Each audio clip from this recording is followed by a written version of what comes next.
ಶ್ರೀ ಗಣಪತಿ ಶಾರದಾ ಗುರುಭ್ಯೋ ನಮಃ. ಶ್ರೋತೃಗಳಿಗೆ ಜ್ಞಾನೇಶ್ವರಿ ವ್ಯಾಖ್ಯಾನ ಸಹಿತ ಭಗವದ್ಗೀತೆಯಲ್ಲಿ ಶ್ರದ್ಧಾತ್ರಯ ವಿಭಾಗ ಯೋಗವೆಂಬ ಸಪ್ತದಶೋಧ್ಯಾಯಕ್ಕೆ ಸ್ವಾಗತ. ಈ ಅಧ್ಯಾಯದ ಎಲ್ಲ ಶ್ಲೋಕಗಳು. ಅಥ ಸಪ್ತದಶೋಧ್ಯಾಯಃ ಶ್ರದ್ಧಾತ್ರಯ ವಿಭಾಗ ಯೋಗಃ.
ಅರ್ಜುನ ಉವಾಚ ಈಶಾಸ್ತ್ರವಿಧಿಮತ್ಸೃಜ್ಯ ಯಜಂತೆ ಶ್ರದ್ಧಯಾನ್ವಿತಾಃ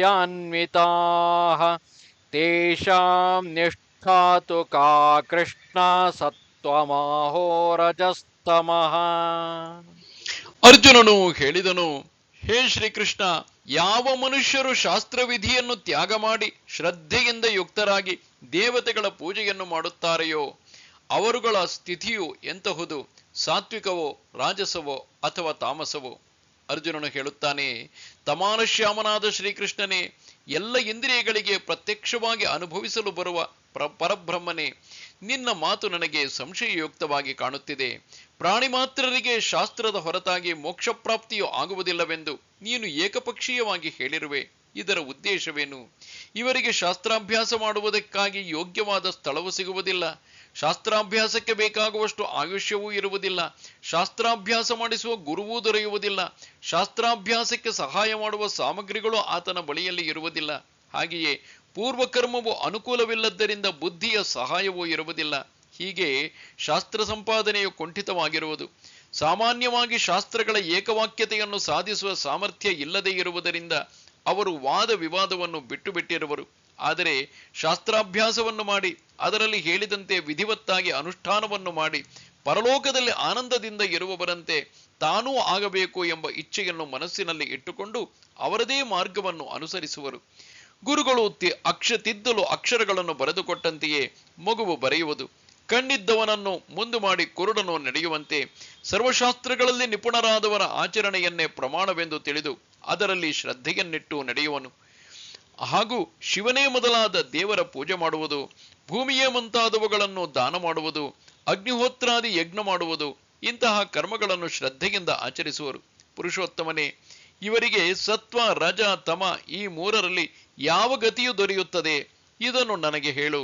ಆಗ ವೈಕುಂಠಪೀಠದ ಆದಿದೈವನು, ವೇದರೂಪಿ ಕಮಲದ ಪರಾಗನೂ ಆದ ಯಾರ ಸತ್ತೆಯಿಂದ ಈ ಜಗತ್ತೆಲ್ಲವೂ ಜೀವಿಸುವುದೋ ಅವನು ಪ್ರತ್ಯಕ್ಷ ಕಾಲಸ್ವರೂಪನು, ಸಹಜವಾಗಿಯೇ ಹಿರಿಯ ಪ್ರೌಢನು, ಲೋಕೋತ್ತರನು, ಅದ್ವಿತೀಯನು, ಗೂಢನು, ಆನಂದಘನನು, ಇವೆಲ್ಲ ಗುಣಗಳು ಯಾವ ಶಕ್ತಿಯಿಂದ ವರ್ಣನೀಯವಾಗಿರುವವೋ ಆ ಶಕ್ತಿಯು ಯಾರಲ್ಲಿ ಇದೆಯೋ ಅಂತಹ ಭಗವಾನ್ ಶ್ರೀಕೃಷ್ಣನು ಸ್ವಮುಖದಿಂದ ಹೀಗೆ ಹೇಳಿದನು. ಶ್ರೀ ಭಗವಾನುವಾಚ ತ್ರಿವಿಧಾ ಭವತಿ ಶ್ರದ್ಧಾ ದೇಹಿನಾಂ ಸಾ ಸ್ವಭಾವಜಾ ಸಾತ್ವಿಕೀ ರಾಜಸೀ ಚೈವ ತಾಮಸೀ ಚೇತಿ ತಾಂ ಶೃಣು. ಶ್ರೀ ಭಗವಂತನು ಹೇಳಿದನು, ಮನುಷ್ಯರ ಶಾಸ್ತ್ರೀಯ ಸಂಸ್ಕಾರಗಳಿಂದ ರಹಿತವಾದ ಕೇವಲ ಸ್ವಭಾವದಿಂದ ಉತ್ಪನ್ನವಾದ ಆ ಶ್ರದ್ಧೆಯು ಸಾತ್ವಿಕ, ರಾಜಸ ಹಾಗೂ ತಾಮಸ ಹೀಗೆ 3 ಪ್ರಕಾರದ್ದಾಗಿಯೇ ಇರುತ್ತದೆ. ಅದನ್ನು ನೀನು ನನ್ನಿಂದ ಕೇಳು. ಶ್ರೀ ಭಗವಂತನು ಹೇಳುತ್ತಾನೆ, ಪಾರ್ಥನೆ, ಶಾಸ್ತ್ರಾಭ್ಯಾಸದಲ್ಲಿ ತೊಂದರೆ ಇದೆ ಎಂದು ನಿನ್ನ ಮನಸ್ಸಿನಲ್ಲಿ ಮೂಡಿರುವುದನ್ನು ನಾನು ಅರಿತಿರುವೆನು. ಕೇವಲ ಶ್ರದ್ಧೆಯಿಂದಲೇ ಮೋಕ್ಷಪ್ರಾಪ್ತಿ ಮಾಡಿಕೊಳ್ಳಬೇಕೆಂದು ನೀನು ಬಯಸುತ್ತಿರುವೆ. ಆದರೆ ಎಲೈ ಪ್ರಬುದ್ಧನೇ, ನೀನು ಹೇಳಿದಷ್ಟು ಸುಲಭವಾದುದಲ್ಲ ಆ ಕೆಲಸ. ಅರ್ಜುನನೇ, ಕೇವಲ ಶ್ರದ್ಧೆಯಲ್ಲೇ ವಿಶ್ವಾಸವಿಡಬೇಡ. ನೋಡು, ಅಂತ್ಯಜನ ಸಮಾಗಮದಿಂದ ಬ್ರಾಹ್ಮಣನು ಅಂತ್ಯಜ ಅಂದರೆ ಭ್ರಷ್ಟನಾಗುವುದಿಲ್ಲವೇ? ಪವಿತ್ರ ಗಂಗಾಜಲವನ್ನು ಮದ್ಯದ ಪಾತ್ರೆಯಲ್ಲಿ ತುಂಬಿದಾಗ ಅದನ್ನು ಸ್ವೀಕರಿಸಬಾರದು. ಅದನ್ನು ವಿಚಾರ ಮಾಡು. ಶ್ರೀಗಂಧವು ತಂಪೇನೋ ನಿಜ, ಆದರೆ ಅದರ ಸಂಬಂಧ ಅಗ್ನಿಯೊಡನೆ ಆದಾಗ ಅದು ಕೈ ಸುಡಲಾರದೆ. ಅಥವಾ ಅರ್ಜುನನೇ, ದೂಷಿತ ಬಂಗಾರವನ್ನು ಪುಟದಲ್ಲಿ ಕುದಿಸುವಾಗ ಅದರಲ್ಲಿ ಚೊಕ್ಕ ಬಂಗಾರವನ್ನು ಹಾಕಿ ಅದು ಉತ್ತಮ ಬಂಗಾರವೆಂದು ಖರೀದಿಸಿದರೆ ಮೋಸ ಹೋದಂತೆ ಆಗುವುದಿಲ್ಲವೇ? ಹಾಗೆಯೇ ಶ್ರದ್ಧೆಯ ಸ್ವರೂಪವು ಮೂಲದಲ್ಲಿ ಶುದ್ಧವಾಗಿದ್ದರೂ ಯಾವಾಗ ಅದು ಪ್ರಾಣಿಗಳ ಪಾಲಿಗೆ ಬರುವುದೋ ಆಗ ಪ್ರಾಣಿಗಳಾದರೂ ಸ್ವಭಾವತಃ ಅನಾದಿ ಮಾಯೆಯ ಶಕ್ತಿಯಿಂದ 3 ಗುಣಗಳಿಂದಲೇ ಹೆಣೆದಿರುವರು. ಅದರಲ್ಲಿಯೂ 2 ಗುಣಗಳು ಕ್ಷೀಣವಾಗಿ 3ನೆಯ ಗುಣವು ಬೆಳೆದಾಗ ಆ ಗುಣದ ಪ್ರಭಾವದಿಂದ ಜೀವಿಯ ವೃತ್ತಿಗಳು ಉಂಟಾಗುತ್ತವೆ. ವೃತ್ತಿಯ ಅನುಗುಣವಾಗಿ ಅವರ ಮನಸ್ಸನ್ನು ವಾಸನೆ ಧರಿಸುತ್ತದೆ. ಮನಸ್ಸಿನಂತೆ ಕ್ರಿಯೆಗಳು ನಡೆಯುತ್ತವೆ. ಸತ್ತ ಮೇಲೆ ಪುನಃ ತಮ್ಮ ಕರ್ಮಗಳಂತೆ ದೇಹವನ್ನು ಧರಿಸುವರು. ಬೀಜವು ಇಲ್ಲವಾಗಿ ಗಿಡವಾಗುತ್ತದೆ, ಗಿಡವು ಇಲ್ಲವಾಗಿ ಬೀಜದಲ್ಲಿ ಸೇರಿ ಹೋಗುತ್ತದೆ. ಹೀಗೆ ಕಲ್ಪಗಳೇ ಸಂದು ಹೋದರೂ ಮೂಲ ಗಿಡದ ಜಾತಿಯು ಇಲ್ಲವಾಗುವುದಿಲ್ಲ. ಹೀಗೆ ಜೀವಿಗಳ ಅನೇಕ ಜನ್ಮಾಂತರಗಳು ಆಗಿ ಹೋದರೂ ಅವುಗಳಲ್ಲಿನ ಗುಣಗಳು ಬದಲಾಗುವುದಿಲ್ಲ. ಆದ್ದರಿಂದ ಪ್ರಾಣಿಗಳ ಪಾಲಿಗೆ ಬಂದಿರುವ ಶ್ರದ್ಧೆಯು ಗುಣಗಳ ಅನುಸಾರವಾಗಿ 3 ವಿಧದಿಂದ ಇರುತ್ತದೆ ಎಂದು ತಿಳಿ. ಒಂದೊಮ್ಮೆ ಸತ್ವಗುಣವು ಬೆಳೆಸಿದರೆ ಅದು ಜ್ಞಾನವನ್ನು ಕರೆಯುತ್ತದೆ, ಜ್ಞಾನವನ್ನು ಪಡೆಯುವನು. ಆದರೆ ಆತನಿಗೆ ರಜಸ್ಸು ಮತ್ತು ತಮಸ್ಸು ಇವೆರಡು ಗುಣಗಳು ವಿರುದ್ಧವಾಗಿರುತ್ತವೆ. ಸತ್ವಕ್ಕನುಗುಣವಾಗಿ ಇರುವ ಶ್ರದ್ಧೆಯು ಮೋಕ್ಷ ಫಲದವರೆಗೆ ತಲುಪುವುದು. ಆದರೆ ರಜಸ್ಸು ತಮೋಗುಣಗಳು ಹೇಗೆ ತಾನೇ ಸುಮ್ಮನೆ ಇರಬಲ್ಲವು? ಸತ್ವಗುಣದ ಆಶ್ರಯ ತಪ್ಪಿ ರಜೋಗುಣವು ಬೆಳೆದಾಗ ಆ ಶ್ರದ್ಧೆಯೇ ಕರ್ಮ ರೂಪವಾಗುತ್ತದೆ. ಮತ್ತೆ ತಮೋಗುಣವು ಬಲಿತಾಗ ಆ ಶ್ರದ್ಧೆಯು ಭಂಗವಾಗಿ ಅದೇ ಶ್ರದ್ಧೆಯು ಮನಬಂದಂತೆ ಭೋಗಗಳನ್ನು ಅನುಭವಿಸಲು ಉದ್ಯುಕ್ತವಾಗುವುದು. ಸತ್ವಾನುರೂಪ ಸರ್ವಸ್ಯ ಶ್ರದ್ಧಾ ಭವತಿ ಭಾರತ. ಶ್ರದ್ಧಾಮಯೋಯಂ ಪುರುಷಃ ಯೋ ಯಚ್ಛ್ರದ್ಧಃ ಸ ಏವ ಸಃ. ಹೇ ಅರ್ಜುನ, ಎಲ್ಲ ಮನುಷ್ಯರ ಶ್ರದ್ಧೆಯು ಅವರವರ ಅಂತಃಕರಣಕ್ಕೆ ಅನುರೂಪವಾಗಿ ಇರುತ್ತದೆ. ಈ ಪುರುಷನು ಶ್ರದ್ಧಾಮಯನಾಗಿದ್ದಾನೆ. ಆದ್ದರಿಂದ ಯಾವ ಪುರುಷನು ಎಂತಹ ಶ್ರದ್ಧೆಯುಳ್ಳವನೋ ಅವನೂ ಕೂಡ ಅದೇ ಸ್ವಭಾವದವನಾಗಿದ್ದಾನೆ. ಎಲೈ ಸೂಗ್ನನೆ, ಈ ಜೀವ ಸಮುದಾಯದಲ್ಲಿ ಸತ್ವ, ರಜ, ತಮ ಇವುಗಳಲ್ಲದೆ ಬೇರೆ ಶ್ರದ್ಧೆಯೇ ಇರುವುದಿಲ್ಲ. ಆದ್ದರಿಂದ ಸತ್ವ, ರಜ, ತಮ ಈ ಭೇದಗಳಿಂದ ಶ್ರದ್ಧೆಯು ಸ್ವಾಭಾವಿಕವಾಗಿ ತ್ರಿಗುಣಾತ್ಮಕವಾಗಿರುತ್ತದೆ. ನೀರು ಪ್ರಾಣಿ ಮಾತ್ರರ ಜೀವನವಾಗಿದೆ. ಆದರೆ ಆ ನೀರು ವಿಷದೊಂದಿಗೆ ಬೆರೆತರೆ ಮಾರಕವಾಗುವುದು. ಮೆಣಸಿನ ಪುಡಿಯೊಂದಿಗೆ ಸೇರಿದಾಗ ಖಾರವಾಗುತ್ತದೆ. ಕಬ್ಬಿನ ರಸದಲ್ಲಿ ಬೆರೆಸಿದರೆ ಸಿಹಿಯಾಗುತ್ತದೆ. ಹಾಗೆಯೇ ತಮೋಗುಣವು ಬೆಳೆದಾಗ ಯಾವಾಗಲೂ ಹುಟ್ಟಿ ಸಾಯುವ ಪ್ರಾಣಿಗಳಲ್ಲಿ ತಮೋಗುಣಕ್ಕನುಸಾರ ಪರಿಣಾಮ ಹೊಂದುವುದು. ಕಾಡಿಗೆ ಮತ್ತು ಮಸಿ ಇವುಗಳಲ್ಲಿ ಭೇದವು ಕಾಣಿಸದಂತೆ ಈ ತಮೋಗುಣದ ಶ್ರದ್ಧೆಯು ಆ ಮನುಷ್ಯನಿಂದ ಬೇರೆಯಾಗಿ ಕಾಣಿಸುವುದಿಲ್ಲ. ಹೀಗೆಯೇ ರಾಜಸ ಪ್ರಾಣಿಗಳಲ್ಲಿ ಇರುವ ಶ್ರದ್ಧೆಯು ರಜೋಗುಣಮಯವಾಗಿರುತ್ತದೆ. ಸಾತ್ವಿಕರಲ್ಲಿರುವ ಶ್ರದ್ಧೆಯು ಸತ್ವಗುಣಮಯವಾಗಿರುತ್ತದೆ. ಈ ಪ್ರಕಾರವಾಗಿ ಈ ಜಗತ್ತೆಲ್ಲವೂ ನಿಜವಾಗಿ ಶ್ರದ್ಧೆಯಿಂದಲೇ ತುಂಬಿರುವುದು.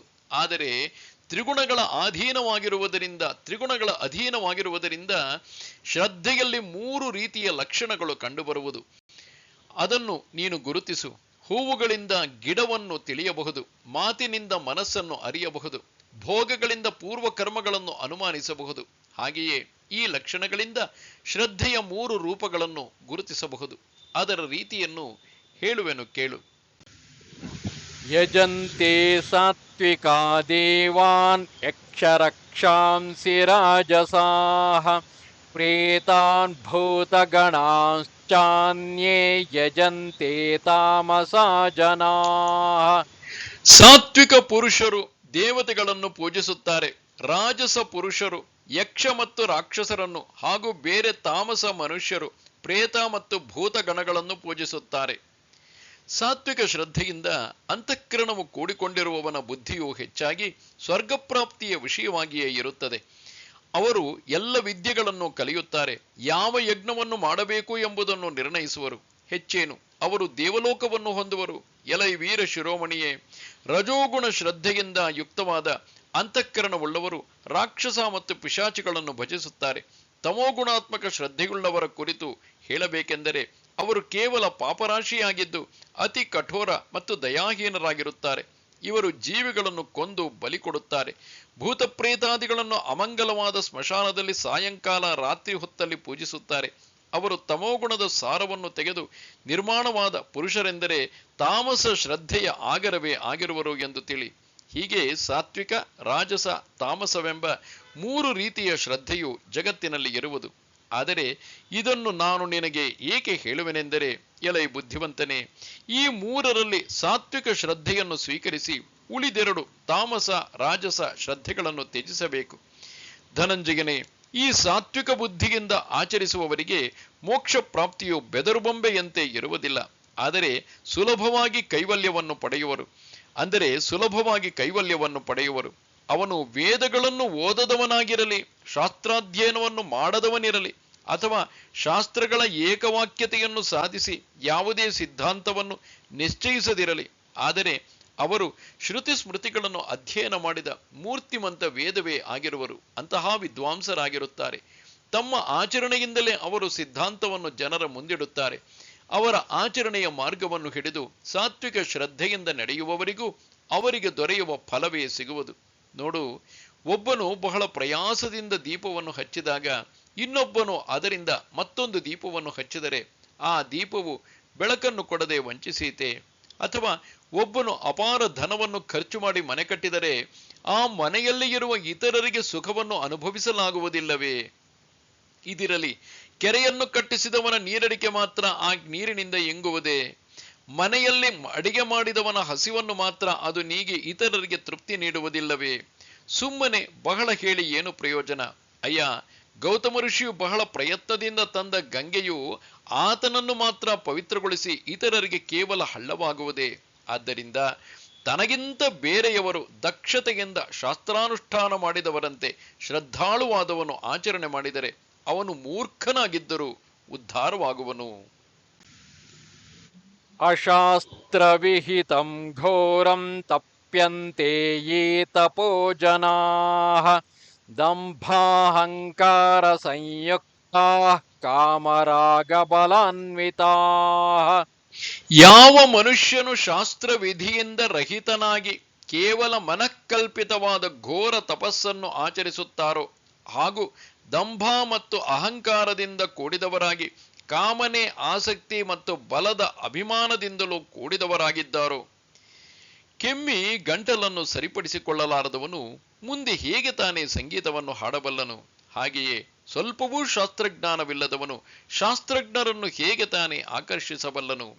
ಗುರು ಹಿರಿಯರ ಕ್ರಿಯೆಗಳನ್ನು ನೋಡಿ ಅಪಹಾಸ್ಯ ಮಾಡುವರು, ಪಂಡಿತರನ್ನು ಚಿಟಿಕೆ ಬಾರಿಸಿ ಅನಾದರ ಮಾಡುವರು, ತಮ್ಮ ದುರಭಿಮಾನದಿಂದ ಮತ್ತು ಶ್ರೀಮಂತಿಕೆಯ ಗರ್ವದಿಂದ ಪಾಖಂಡರ ತಪಸ್ಸನ್ನು ಆಚರಿಸುವರು, ಶಾಸ್ತ್ರ ಬಾಹ್ಯ ಆಚಾರಗಳನ್ನು ಅಂಗೀಕರಿಸುವರು, ತಮ್ಮ ಮತ್ತು ಇತರರ ಶರೀರಕ್ಕೆ ಶಸ್ತ್ರಗಳಿಂದ ಚುಚ್ಚಿ ಆ ರಕ್ತ ಮಾಂಸದಿಂದ ಯಜ್ಞಪಾತ್ರೆಗಳನ್ನು ತುಂಬುವರು, ಅದನ್ನು ಉರಿಯುವ ಯಜ್ಞಾಗ್ನಿಯಲ್ಲಿ ಸುರಿಯುವರು, ಹರಕೆ ಹೊತ್ತ ಮಕ್ಕಳ ಮುಖಕ್ಕೆ ಆ ರಕ್ತವನ್ನು ಹಚ್ಚಿ ಅವರನ್ನು ಬಲಿ ಕೊಡುವರು, ಕ್ಷುದ್ರ ದೇವತೆಗಳಿಂದ ವರಪ್ರಾಪ್ತಿಗಾಗಿ ಆಗ್ರಹ ಹಿಡಿದು 7 ದಿನಗಳವರೆಗೆ ಅನ್ನವನ್ನು ಸೇವಿಸದೆ ಅನುಷ್ಠಾನ ಮಾಡುವರು. ಎಲೈ ಜ್ಞಾನಿಯೇ, ಹೀಗೆಯೇ ಇವರು ತಮಗೂ ಇತರರಿಗೂ ಪೀಡೆಯನ್ನು ಕೊಡುವಂತಹ ಬೀಜವನ್ನು ತಮೋರೂಪಿ ಭೂಮಿಯಲ್ಲಿ ಬಿತ್ತಿ ಅದರಿಂದ ತಮೋರೂಪಿ ಬೆಳೆಯನ್ನೇ ಪಡೆಯುವರು. ಅರ್ಜುನನೇ, ತನಗೆ ಈಜಲು ಬರದಿದ್ದಾಗ ದೋಣಿಯನ್ನು ಆಶ್ರಯಿಸದೆ ಸಮುದ್ರವನ್ನು ಪ್ರವೇಶಿಸಿದರೆ ಆತನಿಗೆ ಯಾವ ಸ್ಥಿತಿಯಾಗುವುದೋ? ಅಥವಾ ವೈದ್ಯನನ್ನು ದ್ವೇಷಿಸಿ ಔಷಧವನ್ನು ಕಾಲಿನಿಂದ ಒದ್ದು ಚೆಲ್ಲುವ ರೋಗಿಯು ಹೇಗೆ ಬದುಕಿರಲಾರನೋ? ಇಲ್ಲವೇ ಕಣ್ಣಿದ್ದವರನ್ನು ದ್ವೇಷಿಸಿ ತನ್ನ ಕಣ್ಣನ್ನು ಕಿತ್ತುಕೊಳ್ಳುವವನು ಮನೆಯಲ್ಲೇ ಹೇಗೆ ಬಿದ್ದುಕೊಂಡಿರುವನೋ? ಅದರಂತೆ ಈ ಆಸುರಿಯ ಸ್ಥಿತಿಯಾಗುವುದು ಕಾರಣ. ಶಾಸ್ತ್ರದಲ್ಲಿ ಹೇಳಿರುವ ಮಾರ್ಗವನ್ನು ಅವರು ನಿಂದಿಸುವರು, ಅದರಿಂದ ಮೋಹರೂಪಿ ಅರಣ್ಯದಲ್ಲಿ ಅಲೆಯುತ್ತಾ ಇರುವರು, ಕಾಮಕ್ಕೆ ಅಧೀನರಾಗಿ ಅದಕ್ಕನುಸಾರ ಆಚರಿಸುವರು, ಕ್ರೋಧಕ್ಕೆ ಅಧೀನರಾಗಿ ಸಿಕ್ಕಿದವರನ್ನು ಕೊಲ್ಲುವರು. ಇಷ್ಟೇ ಅಲ್ಲ, ನನ್ನನ್ನೂ ದುಃಖರೂಪಿ ಕಲ್ಲಿನಲ್ಲಿ ಹುಗಿಯುವರು. ಕರ್ಷಯಂತಃ ಶರೀರಸ್ಥಂ ಭೂತಗ್ರಾಮಮಚೇತಸಃ ಮಾಂ ಚೈವಾಂತಃ ಶರೀರಸ್ಥಂ ತಾನ್ ವಿದ್ಯಾಸುರ ನಿಶ್ಚಯಾನ್. ಹಾಗೂ ಯಾರು ಶರೀರ ರೂಪದಿಂದ ಸ್ಥಿತವಾದ ಪ್ರಾಣಿ ಸಮುದಾಯವನ್ನು ಮತ್ತು ಅಂತಃಕರಣದಲ್ಲಿ ಸ್ಥಿತ ಪರಮಾತ್ಮನಾದ ನನ್ನನ್ನು ಕೂಡ ಕ್ರಶಗೊಳಿಸುವರಾಗಿದ್ದಾರೋ ಆ ಅಜ್ಞಾನಿಗಳನ್ನು ನೀನು ಆಸುರಿ ಸ್ವಭಾವದವರು ಎಂದು ತಿಳಿ. ಅವರು ತಮ್ಮ ಮತ್ತು ಇತರರ ಶರೀರಗಳಿಗೆ ಕೊಡುವ ದುಃಖಗಳಿಂದ ಎಲ್ಲರ ಅಂತರ್ಯಾಮಿಯಾಗಿರುವ ಆತ್ಮನಾದ ನನಗೆ ದುಃಖವಾಗುವುದು. ನೋಡು, ಇಂತಹ ಪಾಪಿಗಳನ್ನು ವಾಣಿಯ ಸೆರಗಿನಿಂದಲೂ ಸ್ಪರ್ಶಿಸಬಾರದು, ಅಂದರೆ ಅವರ ಹೆಸರೆತ್ತಬಾರದು. ಆದರೆ ಅವರನ್ನು ತ್ಯಜಿಸಲು ಅವರ ಲಕ್ಷಣಗಳನ್ನು ಹೇಳಬೇಕಾಯಿತು. ಹೆಣವನ್ನು ಮನೆಯಿಂದ ಹೊರಗೆ ಇಡಬೇಕಾಗುತ್ತದೆ. ಅಂತ್ಯಜನೊಡನೆ ಮಾತನಾಡಬಾರದು, ಆದರೂ 1-2 ಶಬ್ದಗಳನ್ನಾಡಿ ಅವನಿಂದ ದೂರವಾಗಬೇಕಾಗುವುದು. ಇದಿರಲಿ, ಮಲವನ್ನು ಕೈಯಿಂದಲೇ ತೊಳೆಯಬೇಕಲ್ಲವೇ? ಇಲ್ಲಿ ಕೇವಲ ಶುದ್ಧಿಯ ನಿಮಿತ್ತದಿಂದ ಅವರನ್ನು ಸ್ಪರ್ಶಿಸಿದ್ದರಿಂದ ಸ್ಪರ್ಶದ ದೋಷವು ಮನಸ್ಸಿಗೆ ಬರುವುದಿಲ್ಲ. ಅದರಂತೆಯೇ ಈ ಪಾಪಿಗಳ ತ್ಯಾಗಕ್ಕಾಗಿ ಅವರ ಲಕ್ಷಣಗಳನ್ನು ಹೇಳಲಾಯಿತು. ಅರ್ಜುನನೇ, ಇವರನ್ನು ಕಂಡ ಕೂಡಲೇ ನೀನು ನನ್ನ ಸ್ಮರಣೆಯನ್ನು ಮಾಡು, ಏಕೆಂದರೆ ಆ ಪಾಪ ಪ್ರಕ್ಷಾಳನೆಗೆ ಇದರ ಹೊರತಾದ ಬೇರೆ ಪ್ರಾಯಶ್ಚಿತ್ತವು ಉಪಯೋಗವಾಗುವುದಿಲ್ಲ. ಆದ್ದರಿಂದ ಸಾತ್ವಿಕ ಶ್ರದ್ಧೆಯನ್ನು ಮೇಲಿಂದ ಮೇಲೆ ಎಲ್ಲ ವಿಧದಿಂದ ರಕ್ಷಿಸಬೇಕು. ಇದಲ್ಲದೆ ಯಾವುದರಿಂದ ಈ ಸಾತ್ವಿಕ ಶ್ರದ್ಧೆಯು ಬೆಳೆಯುವುದೋ ಅದರ ಸಂಗತಿಯನ್ನು ಮಾಡಬೇಕು. ಸಾತ್ವಿಕ ಬುದ್ಧಿಯು ಬೆಳೆಯುವಂತಹ ಆಹಾರವನ್ನೇ ಸೇವಿಸಬೇಕು.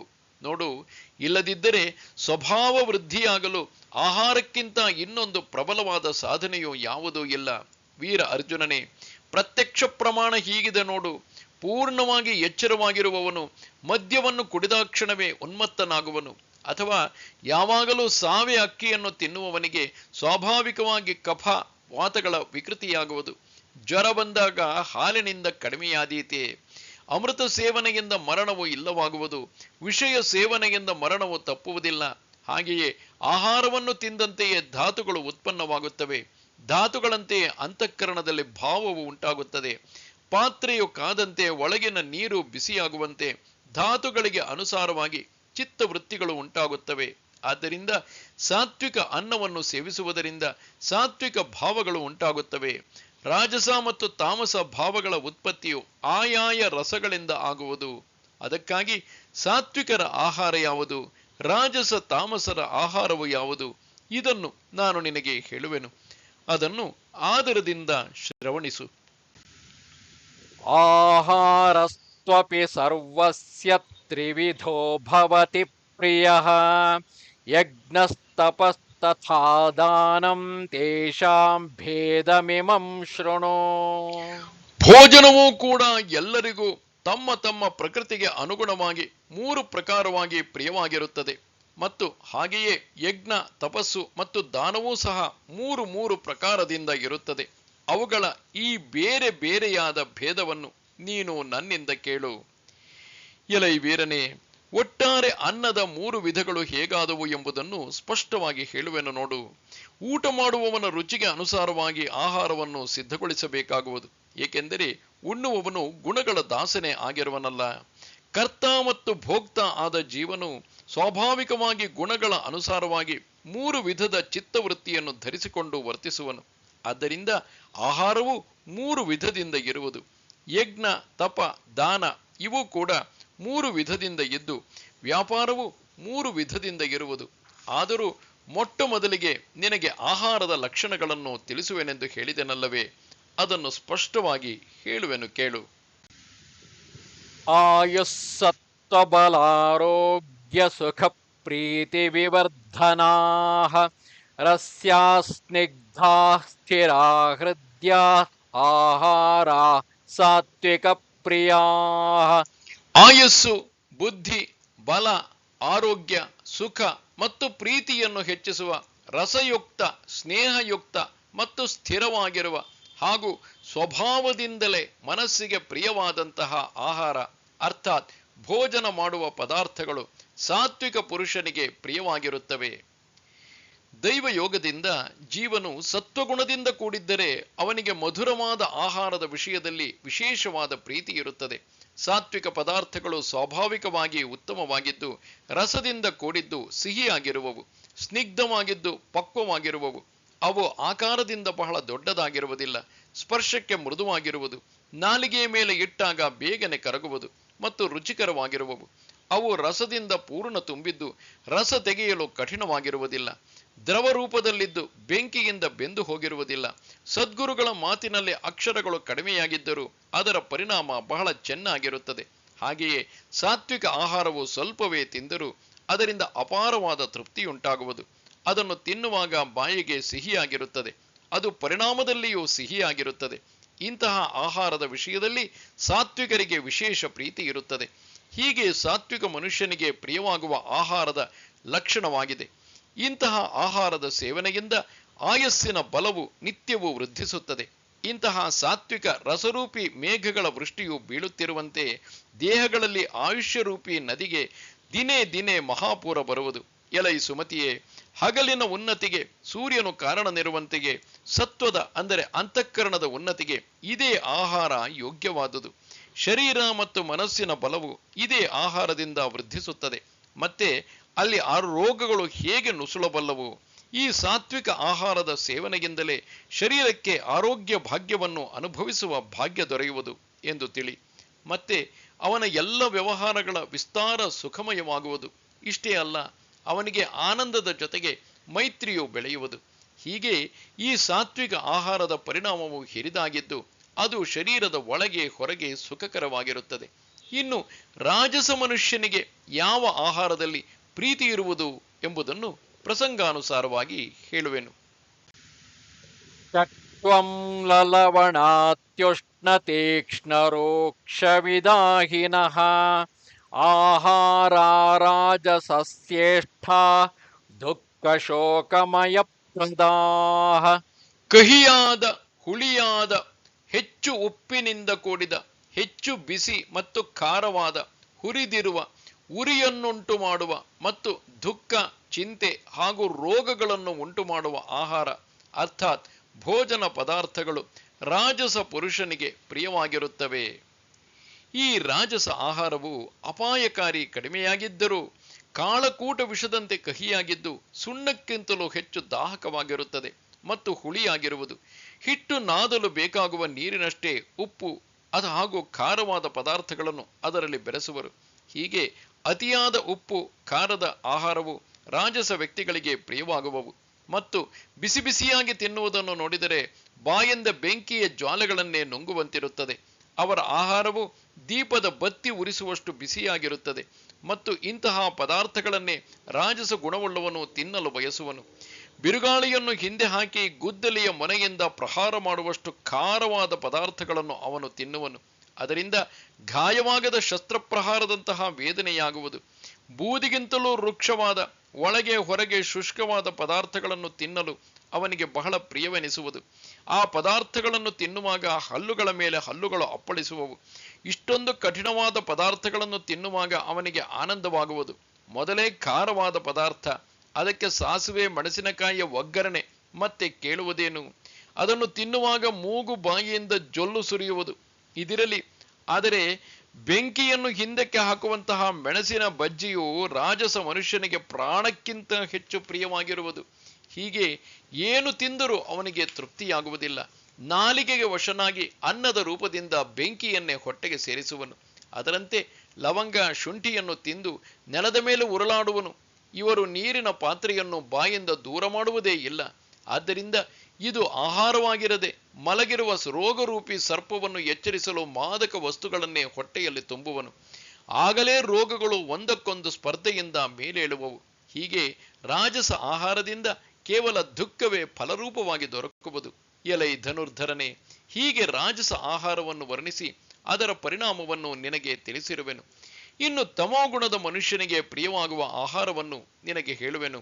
ಆದರೆ ನೀನು ಅದಕ್ಕೆ ಹೇಸಿಕೊಳ್ಳುವೆಯೇನೋ? ಹಳಸಿದ, ಎಂಜಲಾದ, ಮುಸುರೆಯಾದ, ಕೊಳೆಯಾದ, ಹುಳಿಯಾದ ವಸ್ತುಗಳನ್ನು ತಿನ್ನುವಾಗ ಎಮ್ಮೆಯು ಹಿತಾಹಿತವನ್ನು ನೋಡುವುದಿಲ್ಲ. ಅದರಂತೆ ತಾಮಸರು ಆಹಾರದ ವಿಷಯದಲ್ಲಿ ಯೋಚಿಸುವುದೇ ಇಲ್ಲ. ಯಾತಯಾಮಂ ಗತರಸಂ ಪೂತಿ ಪರ್ಯುಷಿತಂ ಚ ಯತ್ ಉಚ್ಚಿಷ್ಟಮಪಿ ಚಾಮೇಧ್ಯಂ ಭೋಜನಂ ತಾಮಸ ಪ್ರಿಯಂ. ಯಾವ ಭೋಜನವು ಅರ್ಧ ಬೆಂದಿದೆಯೋ, ರಸರಹಿತವಾಗಿದೆಯೋ, ದುರ್ಗಂಧಯುಕ್ತವಾದುದೋ, ಹಳಸಿದೆಯೋ, ಎಂಜಲಾಗಿದೆಯೋ ಹಾಗೂ ಅಪವಿತ್ರವೂ ಕೂಡ ಆಗಿದೆಯೋ ಆ ಭೋಜನವು ತಾಮಸ ಪುರುಷನಿಗೆ ಪ್ರಿಯವಾಗಿರುತ್ತದೆ. ಬೆಳಿಗ್ಗೆ ಬೇಯಿಸಿದ ಆಹಾರವನ್ನು ಮಧ್ಯಾಹ್ನ ಅಥವಾ ಮರುದಿನ ತಿನ್ನಲು ತಾಮಸ ಮನುಷ್ಯನಿಗೆ ಹೆಚ್ಚು ಪ್ರಿಯವಾಗುವುದು. ಅಥವಾ ಅರ್ಧವೆಂದ, ಸುಟ್ಟು ಕರಕಲಾದ, ರಸವೆಲ್ಲವೂ ಹೊರಟು ಹೋದ ಆಹಾರವನ್ನು ತಾಮಸನು ತಿನ್ನುವನು. ಪೂರ್ಣವಾಗಿ ಪಕ್ವವಾದ, ರಸಭರಿತವಾದ ಆಹಾರವನ್ನು ತಾಮಸ ಮನುಷ್ಯನು ಎಂದೂ ತಿನ್ನುವುದಿಲ್ಲ. ಇಂತಹ ಉತ್ತಮ ಆಹಾರವು ಅಕಸ್ಮಾತ್ತಾಗಿ ದೊರಕಿದರೂ ಅದನ್ನು ಹುಲಿಯಂತೆ ಹಳಸಿ ನಾರುವವರೆಗೆ ಇಟ್ಟು ತಿನ್ನುವನು. ಬಹುದಿನಗಳ ತಂಗಳಾದ, ರುಚಿಗೆಟ್ಟ, ಒಣಗಿದ ಅಥವಾ ಕೊಳೆತು ನಾರುವ, ಅದೂ ಕೂಡ ಮಕ್ಕಳು ಕೆಸರಿನಂತೆ ಕೈಗಳಿಂದ ಕಿವುಚಿದ ಪದಾರ್ಥಗಳನ್ನು ಒಂದೇ ಪಾತ್ರೆಯಲ್ಲಿ ಹಾಕಿ ಹೆಂಡತಿ ಮಕ್ಕಳೊಂದಿಗೆ ಒಟ್ಟಿಗೆ ತಿನ್ನುವನು. ಇಂತಹ ಹೊಲಸಾದ ಆಹಾರವನ್ನು ತಿಂದಾಗಲೇ ಅವನಿಗೆ ಸುಖದ ಭೋಜನವಾಗುವುದು. ಇಷ್ಟರಿಂದಲೇ ಆ ಪಾಪಿಯು ತೃಪ್ತನಾಗುವುದಿಲ್ಲ. ಯಾವ ಕೆಟ್ಟ ಪದಾರ್ಥಗಳು ತಿನ್ನಲು ಕುಡಿಯಲು ತ್ಯಾಜ್ಯವೆಂದು ಶಾಸ್ತ್ರಗಳು ನಿರ್ಣಯಿಸಿರುವುದು ಅಂತಹ ಅಪೇಯ ಅಂದರೆ ಮದ್ಯಪಾನದಲ್ಲಿ, ಅಭಕ್ಷ ಅಂದರೆ ಮಾಂಸಭಕ್ಷಣದಲ್ಲಿ ಆ ತಾಮಸ ಮನುಷ್ಯನಿಗೆ ಅತಿಶಯ ಇಚ್ಛೆ ಇರುವುದು. ವೀರ ಅರ್ಜುನನೇ, ಈ ಪ್ರಕಾರವಾಗಿ ಆ ತಾಮಸ ಮನುಷ್ಯನಿಗೆ ಇಂತಹ ಪದಾರ್ಥಗಳನ್ನು ತಿನ್ನುವ ಬಯಕೆಯ ಫಲವು ಆಗಲೇ ಸಿಗುವುದು. ಏಕೆಂದರೆ ಅವನು ಅಪವಿತ್ರ ಆಹಾರವನ್ನು ತಿನ್ನುತ್ತಿದ್ದಂತೆಯೇ ಪಾಪಕ್ಕೆ ಗುರಿಯಾಗುತ್ತಾನೆ. ಆ ಊಟವು ನಿಜವಾಗಿಯೂ ಊಟವಾಗಿರದೆ ಹೊಟ್ಟೆಯಲ್ಲಿ ಯಾತನೆಗಳನ್ನು ತುಂಬುವುದೇ ಆಗಿದೆ. ತಲೆ ಕಡಿದಾಗ ಏನಾಗುತ್ತದೆ, ಅಗ್ನಿಯಲ್ಲಿ ಹಾರಿದರೆ ಯಾವ ಪರಿಣಾಮವಾಗುವುದು, ಇವುಗಳ ಪ್ರತ್ಯಕ್ಷ ಅನುಭವ ಪಡೆಯಬೇಕೇ. ಆದರೆ ಇಂತಹ ಪರಿಣಾಮಗಳನ್ನು ಅವನು ಸಹಿಸುವನು. ಆದ್ದರಿಂದ ಶ್ರೀಕೃಷ್ಣನು ಹೇಳುತ್ತಾನೆ, ಅರ್ಜುನನೇ, ತಾಮಸ ಆಹಾರದ ಪರಿಣಾಮವನ್ನು ಇನ್ನೂ ಹೆಚ್ಚಿಗೆ ಹೇಳಬೇಕಾಗಿಲ್ಲವಲ್ಲ. ಇನ್ನು ಆಹಾರದಂತೆ ಯಜ್ಞಗಳು 3 ವಿಧವಾಗಿ ಇರುವವು. ಕೀರ್ತಿವಂತರಲ್ಲಿ ಶ್ರೇಷ್ಠನಾದ ಅರ್ಜುನನೇ, ಆ 3 ಯಜ್ಞಗಳಲ್ಲಿ ಮೊದಲಿಗೆ ಸಾತ್ವಿಕ ಯಜ್ಞದ ಲಕ್ಷಣವನ್ನು ಹೇಳುವೆನು ಕೇಳು. ಅಫಲಾಕಾಂಕ್ಷಿಭಿರ್ಯಜ್ಞ ವಿಧಿದೃಷ್ಟೋ ಯಯುಜ್ಯತೆ ಯಷ್ಟವ್ಯಮೇವೇತಿ ಮನಃ ಸಮಾಧಾಯ ಸ ಸಾತ್ವಿಕಃ. ಶಾಸ್ತ್ರವಿಧಿಯಿಂದ ನಿಯತವಾದ ಈ ಯಜ್ಞವು ಮಾಡಲೇಬೇಕಾದ ಕರ್ತವ್ಯವಾಗಿದೆ. ಈ ಪ್ರಕಾರವಾಗಿ ಮನಸ್ಸಿನಲ್ಲಿ ನಿಶ್ಚಯ ಮಾಡಿಕೊಂಡು ಫಲವನ್ನು ಬಯಸದ ಪುರುಷರ ಮೂಲಕ ಮಾಡಲ್ಪಡುವ ಯಜ್ಞವು ಸಾತ್ವಿಕವಾಗಿದೆ. ಪತಿವ್ರತೆಯಾದ ಸ್ತ್ರೀಯಳ ಮನೋಧರ್ಮವು ತನ್ನ ಪ್ರಿಯ ಪತಿಯ ಹೊರತಾಗಿ ಬೇರೆ ವಿಷಯಗಳಲ್ಲಿ ಕಾಮನೆಗಳನ್ನು ಬೆಳೆಸಿಕೊಳ್ಳುವುದಿಲ್ಲ. ಗಂಗಾ ನದಿಯು ಸಮುದ್ರವನ್ನು ಸೇರಿದ ಬಳಿಕ ಮುಂದೆ ಹೋಗುವ ಪ್ರಯತ್ನ ಮಾಡುವುದಿಲ್ಲ. ಅಥವಾ ಆತ್ಮಸ್ವರೂಪದ ದರ್ಶನವಾಗುತ್ತಲೇ ವೇದವು ಸ್ತಬ್ಧವಾಗುವುದು. ಅದರಂತೆ ಸಾತ್ವಿಕರು ತಮ್ಮ ಹಿತಕ್ಕಾಗಿ ಚಿತ್ತವೃತ್ತಿಯನ್ನು ಅರ್ಪಿಸಿ ಫಲದ ಆಸೆಯಿಂದ ಅಹಂಕಾರವನ್ನು ತಳೆಯುವುದಿಲ್ಲ. ಗಿಡದ ಬುಡಕ್ಕೆ ತಲುಪಿದ ನೀರು ಹಿಂದಿರುಗುವುದಿಲ್ಲ, ಅಲ್ಲಿಯೇ ಇಂಗಿ ಗಿಡವನ್ನು ಪೋಷಿಸುವುದು. ಹಾಗೆಯೇ ಅವರು ಮನಸ್ಸಿನಿಂದ ಶರೀರದಿಂದ ನಿಶ್ಚಯಿಸಿ ಯಜ್ಞ ಮಾಡಲು ಮಗ್ನರಾಗುವರು. ಆದರೆ ಅದರಿಂದ ಯಾವ ಪ್ರತಿಫಲವನ್ನು ಇಚ್ಛಿಸುವುದಿಲ್ಲ. ಫಲಾಪೇಕ್ಷೆಯನ್ನು ಬಿಟ್ಟು ಸ್ವಧರ್ಮವಲ್ಲದೆ ಇತರ ವಿಷಯದಲ್ಲಿ ವಿರಕ್ತರಾಗಿ ಅವರು ಸರ್ವಾಂಗ ಪರಿಪೂರ್ಣ ಯಜ್ಞವನ್ನು ಮಾಡುತ್ತಾರೆ. ಕೈಯಲ್ಲಿ ಕನ್ನಡಿಯನ್ನು ಹಿಡಿದು ನೋಡಿದಾಗ ತನ್ನ ಸ್ವರೂಪವು ಕಣ್ಣಿಗೆ ಕಾಣುವುದು. ಅಥವಾ ಅಂಗೈಯಲ್ಲಿರುವ ರತ್ನವನ್ನು ನೋಡಲು ದೀಪದ ಬೆಳಕು ಬೇಕೇ? ಬೆಳಗಾದಾಗ ದಾರಿಯು ಸ್ಪಷ್ಟವಾಗಿ ಕಾಣುವಂತೆ ವೇದದಲ್ಲಿ ಹೇಳಿದ ಮಾರ್ಗದಲ್ಲಿ ವಿಶ್ವಾಸವಿಟ್ಟು ಅವರು ಯಜ್ಞವನ್ನು ಮಾಡುವರು. ಸ್ವತಃ ವೇದಗಳೇ ಬಂದು ಸಿದ್ಧಪಡಿಸಿದಂತೆ ಅವರು ಕುಂಡ, ಮಂಟಪ, ವೇದಿ ಮುಂತಾದ ಯಜ್ಞದ ಎಲ್ಲ ಸಾಮಗ್ರಿಗಳನ್ನು ಸಿದ್ಧಗೊಳಿಸುವರು. ಆಯಾಯ ಅವಯವಗಳಲ್ಲಿ ಒಡವೆಗಳನ್ನು ತೊಡಿಸಿದರೆ ಶೋಭಿಸುವಂತೆ ಯಜ್ಞದ ಎಲ್ಲ ಪದಾರ್ಥಗಳನ್ನು ಆಯಾಯ ಜಾಗದಲ್ಲಿ ವ್ಯವಸ್ಥಿತವಾಗಿ ಜೋಡಿಸುವರು. ಅವರನ್ನು ಶಬ್ದಗಳಿಂದ ಎಷ್ಟೆಂದು ವರ್ಣಿಸಲಿ? ಯಜ್ಞ ಮಂಟಪವನ್ನು ನೋಡಿದರೆ ಯಜ್ಞ ವಿದ್ಯೆಯು ಮೂರ್ತಿವಂತವಾಗಿ ಇಲ್ಲಿ ಆವಿರ್ಭವಿಸಿದಂತೆ ಕಾಣುವುದು. ಹೀಗೆ ಆ ಯಜ್ಞವು ಸಾಂಗೋಪಾಂಗವಾಗಿರುತ್ತದೆ. ಅದರಲ್ಲಿ ಯಾವುದೇ ಫಲದ ಇಚ್ಛೆಗಿರುವುದಿಲ್ಲ. ತುಳಸಿಯ ಗಿಡದಿಂದ ಫಲ, ಪುಷ್ಪ, ನೆರಳು ಇವುಗಳು ಯಾವುವೂ ದೊರೆಯುವುದಿಲ್ಲ. ಆದರೂ ಜನರು ಉತ್ತಮವಾದ ನೀರಿನಿಂದ ಅದನ್ನು ಜೋಪಾನ ಮಾಡುತ್ತಾರೆ. ಹೆಚ್ಚಿಗೇನು ಹೇಳಬೇಕು? ಫಲಾಪೇಕ್ಷೆಯಿಲ್ಲದ ಇಂತಹ ಸಾಂಗೋಪಾಂಗ ಯಜ್ಞವನ್ನು ಸಾತ್ವಿಕ ಯಜ್ಞವೆಂದು ಹೇಳುವರು. ಅಭಿಸಂಧಾಯತು ಫಲಂ ದಂಭಾರ್ಥಮಪಿ ಚೈವ ಯತ್ ಯುಜ್ಯತೆ ಭರತಶ್ರೇಷ್ಠ ತಯ್ಯಜ್ಞಂ ವಿದ್ಧಿ ರಾಜಸಂ. ಆದರೆ ಹೇ ಅರ್ಜುನ, ಕೇವಲ ದಂಭಾಚರಣೆಗಾಗಿಯೇ ಅಥವಾ ಫಲವನ್ನು ಕೂಡ ದೃಷ್ಟಿಯಲ್ಲಿ ಇಟ್ಟುಕೊಂಡು ಯಾವ ಯಜ್ಞವನ್ನು ಮಾಡಲಾಗುತ್ತದೆಯೋ ಆ ಯಜ್ಞವನ್ನು ನೀನು ರಾಜಸವೆಂದು ತಿಳಿ. ಎಲೈ ವೀರಶ್ರೇಷ್ಠನೇ, ಇನ್ನೊಂದು ವಿಧದ ರಾಜಸ ಯಜ್ಞವನ್ನು ಇದರಂತೆಯೇ ಮಾಡುವರು. ಆದರೆ ಶ್ರಾದ್ದದ ದಿನದಂದು ಸಹಜವಾಗಿ ರಾಜನಿಗೆ ಆಮಂತ್ರಿಸಿ ತರುವಂತೆ ಇರುತ್ತದೆ. ಏಕೆಂದರೆ ರಾಜನು ಭೋಜನಕ್ಕೆ ಮನೆಗೆ ಬಂದರೆ ಆತನಿಂದ ಅನೇಕ ಉಪಯೋಗ ಪಡೆಯಬಹುದು. ಸಮಾಜದಲ್ಲಿ ಕೀರ್ತಿಯು ಬೆಳೆಯುವುದು ಹಾಗೂ ಶ್ರಾದ್ದವೂ ನಿಲ್ಲುವುದಿಲ್ಲ. ಹೀಗೆ ಫಲಾಶೆಯನ್ನು ಇಟ್ಟುಕೊಂಡು ನನಗೆ ಸಹಜವಾಗಿ ಸ್ವರ್ಗಪ್ರಾಪ್ತಿಯಾಗುವುದು, ಜನರು ನನ್ನನ್ನು ದೀಕ್ಷಿತನೆಂದು ಗೌರವಿಸುವರು, ನನ್ನ ಕೈಯಿಂದ ಯಜ್ಞದಂತಹ ಮಹತ್ಕಾರ್ಯವು ನಡೆಯುವುದು ಎಂದು ಮನಸ್ಸಿನಲ್ಲಿ ಅಂದುಕೊಳ್ಳುವರು. ಎಲೈ ಪಾರ್ಥನೆ, ಹೀಗೆ ಕೇವಲ ಫಲಾಶೆಯನ್ನು ಇಟ್ಟುಕೊಂಡು ಜಗತ್ತಿನಲ್ಲಿ ಕೀರ್ತಿ ಉಂಟಾಗಲೆಂದು ಮಾಡುವ ಯಜ್ಞಗಳನ್ನು ರಾಜಸ ಯಜ್ಞವೆಂದು ಹೇಳುವರು. ವಿಧಿಹೀನಮಸೃಷ್ಟಾನ್ನಂ ಮಂತ್ರಹೀನಮದಕ್ಷಿಣಂ ಶ್ರದ್ಧಾವಿರಹಿತಂ ಯಜ್ಞಂ ತಾಮಸಂ ಪರಿಚಕ್ಷತೆ. ಶಾಸ್ತ್ರವಿಧಿ ಇಲ್ಲದೆ ಅನ್ನದಾನರಹಿತವಾದ, ಮಂತ್ರಗಳಿಲ್ಲದ, ದಕ್ಷಿಣೆ ಇಲ್ಲದ ಮತ್ತು ಶ್ರದ್ಧೆಯಿಲ್ಲದೆ ಮಾಡಲ್ಪಡುವ ಯಜ್ಞವನ್ನು ತಾಮಸ ಯಜ್ಞವೆಂದು ಹೇಳುತ್ತಾರೆ. ಪಶು ಪಕ್ಷಿಗಳ ವಿವಾಹಕ್ಕೆ ಕಾಮದ ಹೊರತಾಗಿ ಬೇರೆ ಜೋಯಿಸರೇ ಬೇಕಾಗುವುದಿಲ್ಲ. ಹಾಗೆಯೇ ತಾಮಸ ಯಜ್ಞಕ್ಕೆ ಆಗ್ರಹವೇ ಕಾರಣವಾಗಿರುವುದು. ಗಾಳಿಗೆ ಬೀಸಲು ಮಾರ್ಗದ ಅವಶ್ಯಕತೆ ಇರುವುದಿಲ್ಲ. ಮರಣಕ್ಕೆ ಮುಹೂರ್ತವು ಬೇಕಾಗಿರುವುದಿಲ್ಲ. ಅಗ್ನಿಯು ನಿಷಿದ್ಧ ವಸ್ತುಗಳನ್ನು ಸುಡಲು ಅಂಜಿದರೆ ಆಗ ಮಾತ್ರ ತಾಮಸ ಯಜ್ಞಕ್ಕೆ ಮರ್ಯಾದೆ ಇರಬಹುದು. ಆದ್ದರಿಂದ ಎಲೈ ಧನುರ್ಧರನೆ, ಇದು ಮರ್ಯಾದೆ ರಹಿತವಾಗಿದೆ. ಇದಕ್ಕೆ ವಿಧಿಯ ಅವಶ್ಯಕತೆ ಇರುವುದಿಲ್ಲ, ಮಂತ್ರ ಮುಂತಾದವುಗಳು ಬೇಕಾಗುವುದಿಲ್ಲ. ಆ ಯಜ್ಞ ಮಂಟಪದಲ್ಲಿ ನೊಣಕ್ಕೂ ಅನ್ನ ಸಿಗುವುದಿಲ್ಲ. ಅಲ್ಲಿ ಬ್ರಾಹ್ಮಣರ ಕುರಿತು ಪೂರ್ಣ ವೈರಭಾವವಿರುತ್ತದೆ. ಅಂದ ಮೇಲೆ ದಕ್ಷಿಣೆಯ ವಿಚಾರ ಎಲ್ಲಿಂದ ಬರಬೇಕು? ಅಗ್ನಿಯು ಗಾಳಿಯಂತೆ ಕಾಡ್ಗಿಚ್ಚಿನಂತೆ ಉರಿಯುತ್ತಾ ಇರುತ್ತದೆ. ಮಕ್ಕಳಿಲ್ಲದವನ ಮನೆಯನ್ನು ಅವನ ತರುವಾಯ ಕಂಡವರು ದೋಚುವಂತೆ ಎಲ್ಲ ದ್ರವ್ಯವೂ ವ್ಯರ್ಥವಾಗಿ ಖರ್ಚಾಗುವುದು. ಅದರಲ್ಲಿ ಶ್ರದ್ಧೆಯ ಲವಲೇಶವೂ ಇರುವುದಿಲ್ಲ. ಶ್ರೀನಿವಾಸನು ಹೇಳುತ್ತಾನೆ, ಹೀಗೆ ಹೊರಗಿನಿಂದ ನೋಡಲು ವೈಭವವಾಗಿ ಕಾಣುವ ಯಜ್ಞವನ್ನು ತಾಮಸ ಯಜ್ಞವೆಂದು ಹೇಳುವರು. ತಿಳಿದುಕೊಂಡೆಯಾ? ಗಂಗೆಯ ನೀರನ್ನು ಬೇರೆ ಬೇರೆ ಮಾರ್ಗಗಳಿಂದ ಉಪಯೋಗಕ್ಕೆ ತಂದಾಗ ಪವಿತ್ರ ಮತ್ತು ಅಪವಿತ್ರ ಎರಡೂ ಆಗುವುದು. ಹಾಗೆಯೇ ಸತ್ವ, ರಜ, ತಮ ಈ 3 ಗುಣಗಳಿಂದ ತಪಸ್ಸು ಕೂಡ 3 ವಿಧಗಳಿಂದ ಇರುತ್ತದೆ. ಅದರಲ್ಲಿ ಒಂದರಿಂದ ಮೋಕ್ಷವು, ಇನ್ನೊಂದರಲ್ಲಿ ಅಧೋಗತಿಯು ಉಂಟಾಗುವುದು. ಅರ್ಜುನನೇ, ಈ ತಪಸ್ಸಿನ 3 ಭೇದಗಳು ಹೇಗಾದವು ಎಂದು ತಿಳಿಯುವ ಇಚ್ಛೆ ನಿನಗಿದ್ದರೆ ಮೊದಲಿಗೆ ತಪಸ್ಸು ಎಂದರೇನು ಎಂಬುದನ್ನು ತಿಳಿದುಕೋ. ಹಾಗಾದರೆ ತಪಸ್ಸೆಂದರೇನು? ಅದರ ಸ್ವರೂಪವನ್ನು ನಿನಗೆ ಹೇಳುವೆನು. ಮತ್ತೆ ಗುಣಗಳಿಂದ ಅದರ ಭೇದಗಳು ಹೇಗಾಗುತ್ತವೆ ಎಂಬುದನ್ನು ಆಮೇಲೆ ಹೇಳುವೆನು. ಅರ್ಜುನನೇ, ಉತ್ತಮ ತಪಸ್ಸಿನ ಕಾಯಿಕ, ವಾಚಿಕ, ಮಾನಸಿಕ ಎಂಬ 3 ಪ್ರಕಾರಗಳಿರುವವು. ಇನ್ನು ಈ 3ರಲ್ಲಿನ ಕಾಯಿಕ ತಪಸ್ಸು ಯಾವುದು ಎಂಬುದನ್ನು ಕೇಳು. ಶಂಕರ ಅಥವಾ ವಿಷ್ಣು ಇವರಲ್ಲಿ ಯಾರಲ್ಲಾದರೂ ಭಕ್ತಿ ಇದ್ದರೆ ದೇವದ್ವಿಜ ಗುರು ಪ್ರಾಜ್ಞ ಪೂಜನಂ ಶೌಚಮಾರ್ಜವಂ ಬ್ರಹ್ಮಚರ್ಯಮಹಿಂಸಾ ಚ ಶಾರೀರಂ ತಪವುಚ್ಯತೆ. ದೇವತೆಗಳ, ಬ್ರಾಹ್ಮಣರ, ಗುರುಗಳ ಮತ್ತು ಜ್ಞಾನಿ ಜನರ ಪೂಜೆ, ಪವಿತ್ರತೆ, ಸರಳತೆ, ಬ್ರಹ್ಮಚರ್ಯ ಮತ್ತು ಅಹಿಂಸೆ ಇವು ಶರೀರ ಸಂಬಂಧವಾದ ತಪಸ್ಸು ಎಂದು ಹೇಳಲಾಗುತ್ತದೆ. ಆ ಪ್ರಿಯ ದೇವರ, ಅಂದರೆ ಹಿಂದೆ ಹೇಳಿದಂತೆ ಶಂಕರ, ವಿಷ್ಣು ಇವರಲ್ಲಿ ಯಾರಲ್ಲಾದರೂ ಭಕ್ತಿ ಇದ್ದರೆ ಆ ಪ್ರಿಯ ದೇವರ ಮಂದಿರಕ್ಕೆ ಹೋಗಿ ದರ್ಶನ ಪಡೆಯಲು ಅಥವಾ ತೀರ್ಥಯಾತ್ರಾದಿಗಳನ್ನು ಮಾಡಲು 8 ಜಾವಗಳು ಅವರ ಕಾಲುಗಳಿಗೆ ವಿಶ್ರಾಂತಿ ಸಿಗುವುದಿಲ್ಲ. ದೇವರ ಅಂಗಳವನ್ನು ಸುಶೋಭಿತಗೊಳಿಸುವುದರಲ್ಲಿ, ಪೂಜಾ ಸಾಹಿತ್ಯವನ್ನು ಜೊತೆಗೂಡಿಸುವುದರಲ್ಲಿ ಹಾಗೂ ದೇವರ ಸೇವೆಯನ್ನು ಮಾಡುವುದರಲ್ಲಿ ಆತನ ಕೈಗಳು ಶೋಭಿಸುವವು. ಶಿವಲಿಂಗ ಅಥವಾ ವಿಷ್ಣುವಿನ ಮೂರ್ತಿಯು ಕಣ್ಣಿಗೆ ದೃಷ್ಟಿಗೆ ಬಿದ್ದಾಕ್ಷಣವೇ ಅವನು ಸಾಷ್ಟಾಂಗ ನಮಸ್ಕಾರ ಮಾಡುವನು. ಶಾಸ್ತ್ರಾನುಸಾರವಾಗಿ ವಿನಯದಿಂದ ನಡೆಯುವ ಪೂಜ್ಯರಾದ ಬ್ರಾಹ್ಮಣರ ಸೇವೆಯನ್ನು ಮಾಡುವನು.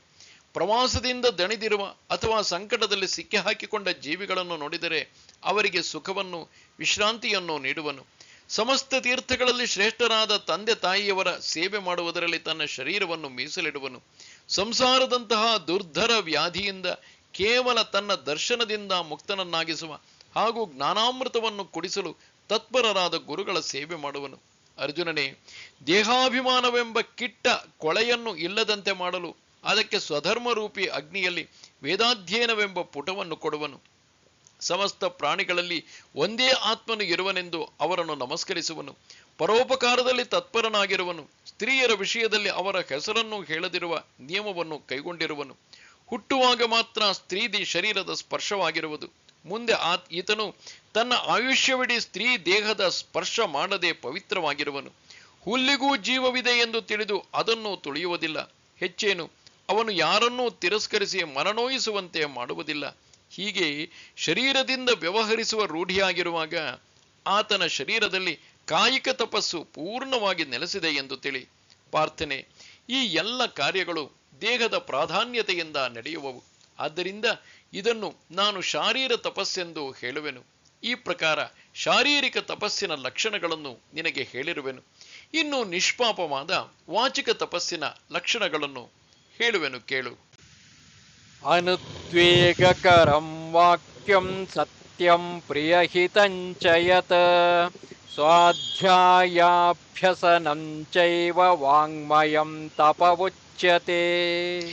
ಯಾವುದು ಉದ್ವೇಗಗೊಳಿಸುವುದಿಲ್ಲವೋ, ಪ್ರಿಯವಾಗಿಯೂ ಹಿತಕರವಾಗಿಯೂ ಮತ್ತು ಯಥಾರ್ಥವಾದ ಭಾಷಣವೂ ಆಗಿದೆಯೋ, ಹಾಗೂ ಯಾವುದು ವೇದಶಾಸ್ತ್ರಗಳ ಪಠಣದ ಹಾಗೂ ಪರಮೇಶ್ವರನ ನಾಮಜಪದ ಅಭ್ಯಾಸವಿದೆಯೋ ಅದನ್ನೇ ವಾಣಿ ಸಂಬಂಧವಾದ, ಅಂದರೆ ವಾಂಗ್ಮಯ ತಪಸ್ಸೆಂದು ಹೇಳಲಾಗುತ್ತದೆ. ಪರಶುಮಣಿಯು ಕಬ್ಬಿಣದ ಆಕಾರ ಹಾಗೂ ತೂಕವನ್ನು ಕಡಿಮೆ ಮಾಡದೆ ಅದನ್ನು ಚಿನ್ನವಾಗಿಸುತ್ತದೆ. ಅದರಂತೆ ಯಾರಲ್ಲಾದರೂ ಮಾತನಾಡಬೇಕಾದರೆ ಅವರ ಪಕ್ಕದಲ್ಲಿ ಇದ್ದವರಿಗೂ ದುಃಖವಾಗದೆ ಸಹಜವಾಗಿ ಸುಖವೇ ಆಗುವಂತೆ ಮಾತನಾಡುವ ಶಕ್ತಿ ಅವನಲ್ಲಿ ಇರುತ್ತದೆ. ವಸ್ತುತಃ ಗಿಡಕ್ಕೆ ನೀರು ಉಣಿಸಿದಾಗ ಅದರಿಂದ ಸುತ್ತಲಿರುವ ಹುಲ್ಲು ಕೂಡ ಸಹಜವಾಗಿ ಬೆಳೆಯುವುದು. ಅದರಂತೆ ಒಬ್ಬನಲ್ಲಿ ಮಾತನಾಡಿದರೆ ಅಲ್ಲಿದ್ದವರೆಲ್ಲರಿಗೂ ಹಿತವಾಗುವುದು. ಅಮೃತದ ಗಂಗೆಯು ದೊರಕಿದಾಗ ಅದನ್ನು ಕುಡಿಯುವುದರಿಂದ ಪ್ರಾಣಿಗಳನ್ನು ಅಮರರನ್ನಾಗಿಸುತ್ತದೆ.